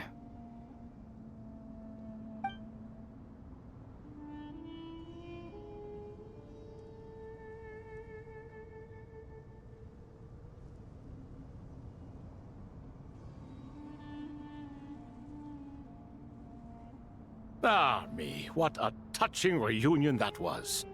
It seems we did a good deed today. We three retainers, once imprisoned for our iniquity, are surely the least qualified to judge whether this deed is good or bad. Either way, Aru is open. Now you have your opportunity, and with it, whatever trouble may ensue. Although Aru was created by a god, human craftsmanship was nevertheless required to build the gate that connects it to this world. Perhaps the relationship between gods and humanity follows a similar principle. As for your proposed renovations, we cannot determine which functions to keep or discard. Proceed as you see fit, but please entrust the task to your most accomplished scholars, or Bennu will be most displeased. It matters not. The Ibis King shall be accountable if any problems arise. Ibis, you chose to take on disciples, and so it follows that you must accept the risks of associating with humans. If I'd known you'd be like this, I would have locked all of you away in Aru. never to leave again for all eternity. All of us? What does this have to do with me? Vilify me no further. Scholars, since you have liberated Aru, allow me to present you with a gift. Using Aru's power, we shall install a defense mechanism at our king's mausoleum. You must be guarded even against Irminsul itself. This shall afford you some convenience. Unseen and unheard. From this moment forth, none may by sight or hearing perceive anything said or done within the mausoleum. Ooh. That's very useful. Amazing. And all this is achieved just with the power of Aru? With technology from the heavens, the possibilities are endless. Just because King Deshret did not use it for this purpose does not mean that it cannot be done. So, marvel away. This is the reward you have earned. All right. Well, that resolves the issue of confidentiality. What about the technical side? Do we have the manpower? Why, yes. I've already contacted them. They'll be here soon.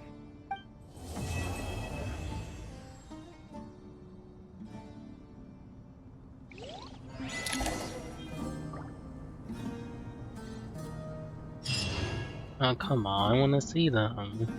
Oh, there they are.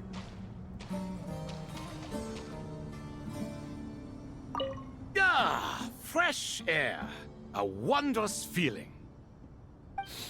Naturally. I have a sudden urge to stretch my legs. Can anyone recommend a suitable leisure activity?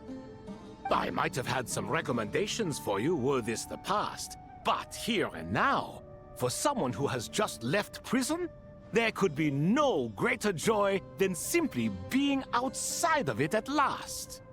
I could not agree more. Jet is doing okay. As I thought, the so-called 7 pillars of King Deshret are as underwhelming as ever. What do you mean? Not a fan of the boys' club? As men, as individuals, and even as gods, they are entirely undeserving of my attention. Al-Ahmar once commanded me to select a king from among the people, so naturally my eyes will open only for one who is worthy. Ugh. Can we talk about something else? It all sounds pretty complicated, and I haven't read that many storybooks. You think this is a mere story? Well, many would also say that the journey you shared with your father is not but a tale. My life, your life, they are nothing but stories. Little girl, it appears that you really have grown. In the past, you would have flown into a blind rage at my words, but now you are unperturbed. Oh, it's nothing. I just feel like you're right. Getting all pissed at someone for telling the truth is pointless. It only makes me look petty. This alone is proof enough of your growth. You're doing well, my dear girl. You're becoming ever stronger. Strong enough to defend the people and things you hold dear. You think so? I hope you're right. And they're trying like everything together, even like the science or the world quiz.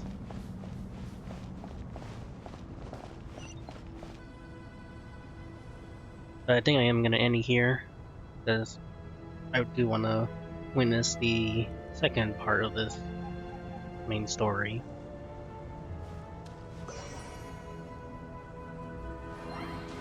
And it's pretty late for me, but I want to say thank you, Rosan / Jordan Jose 6, if you're still here. Sorry about the noises.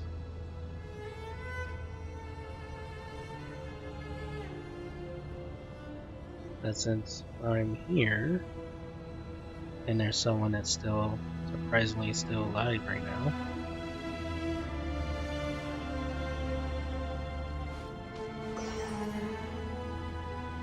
But I want to say thank you for watching, and anyone who watches after the stream, thank you again.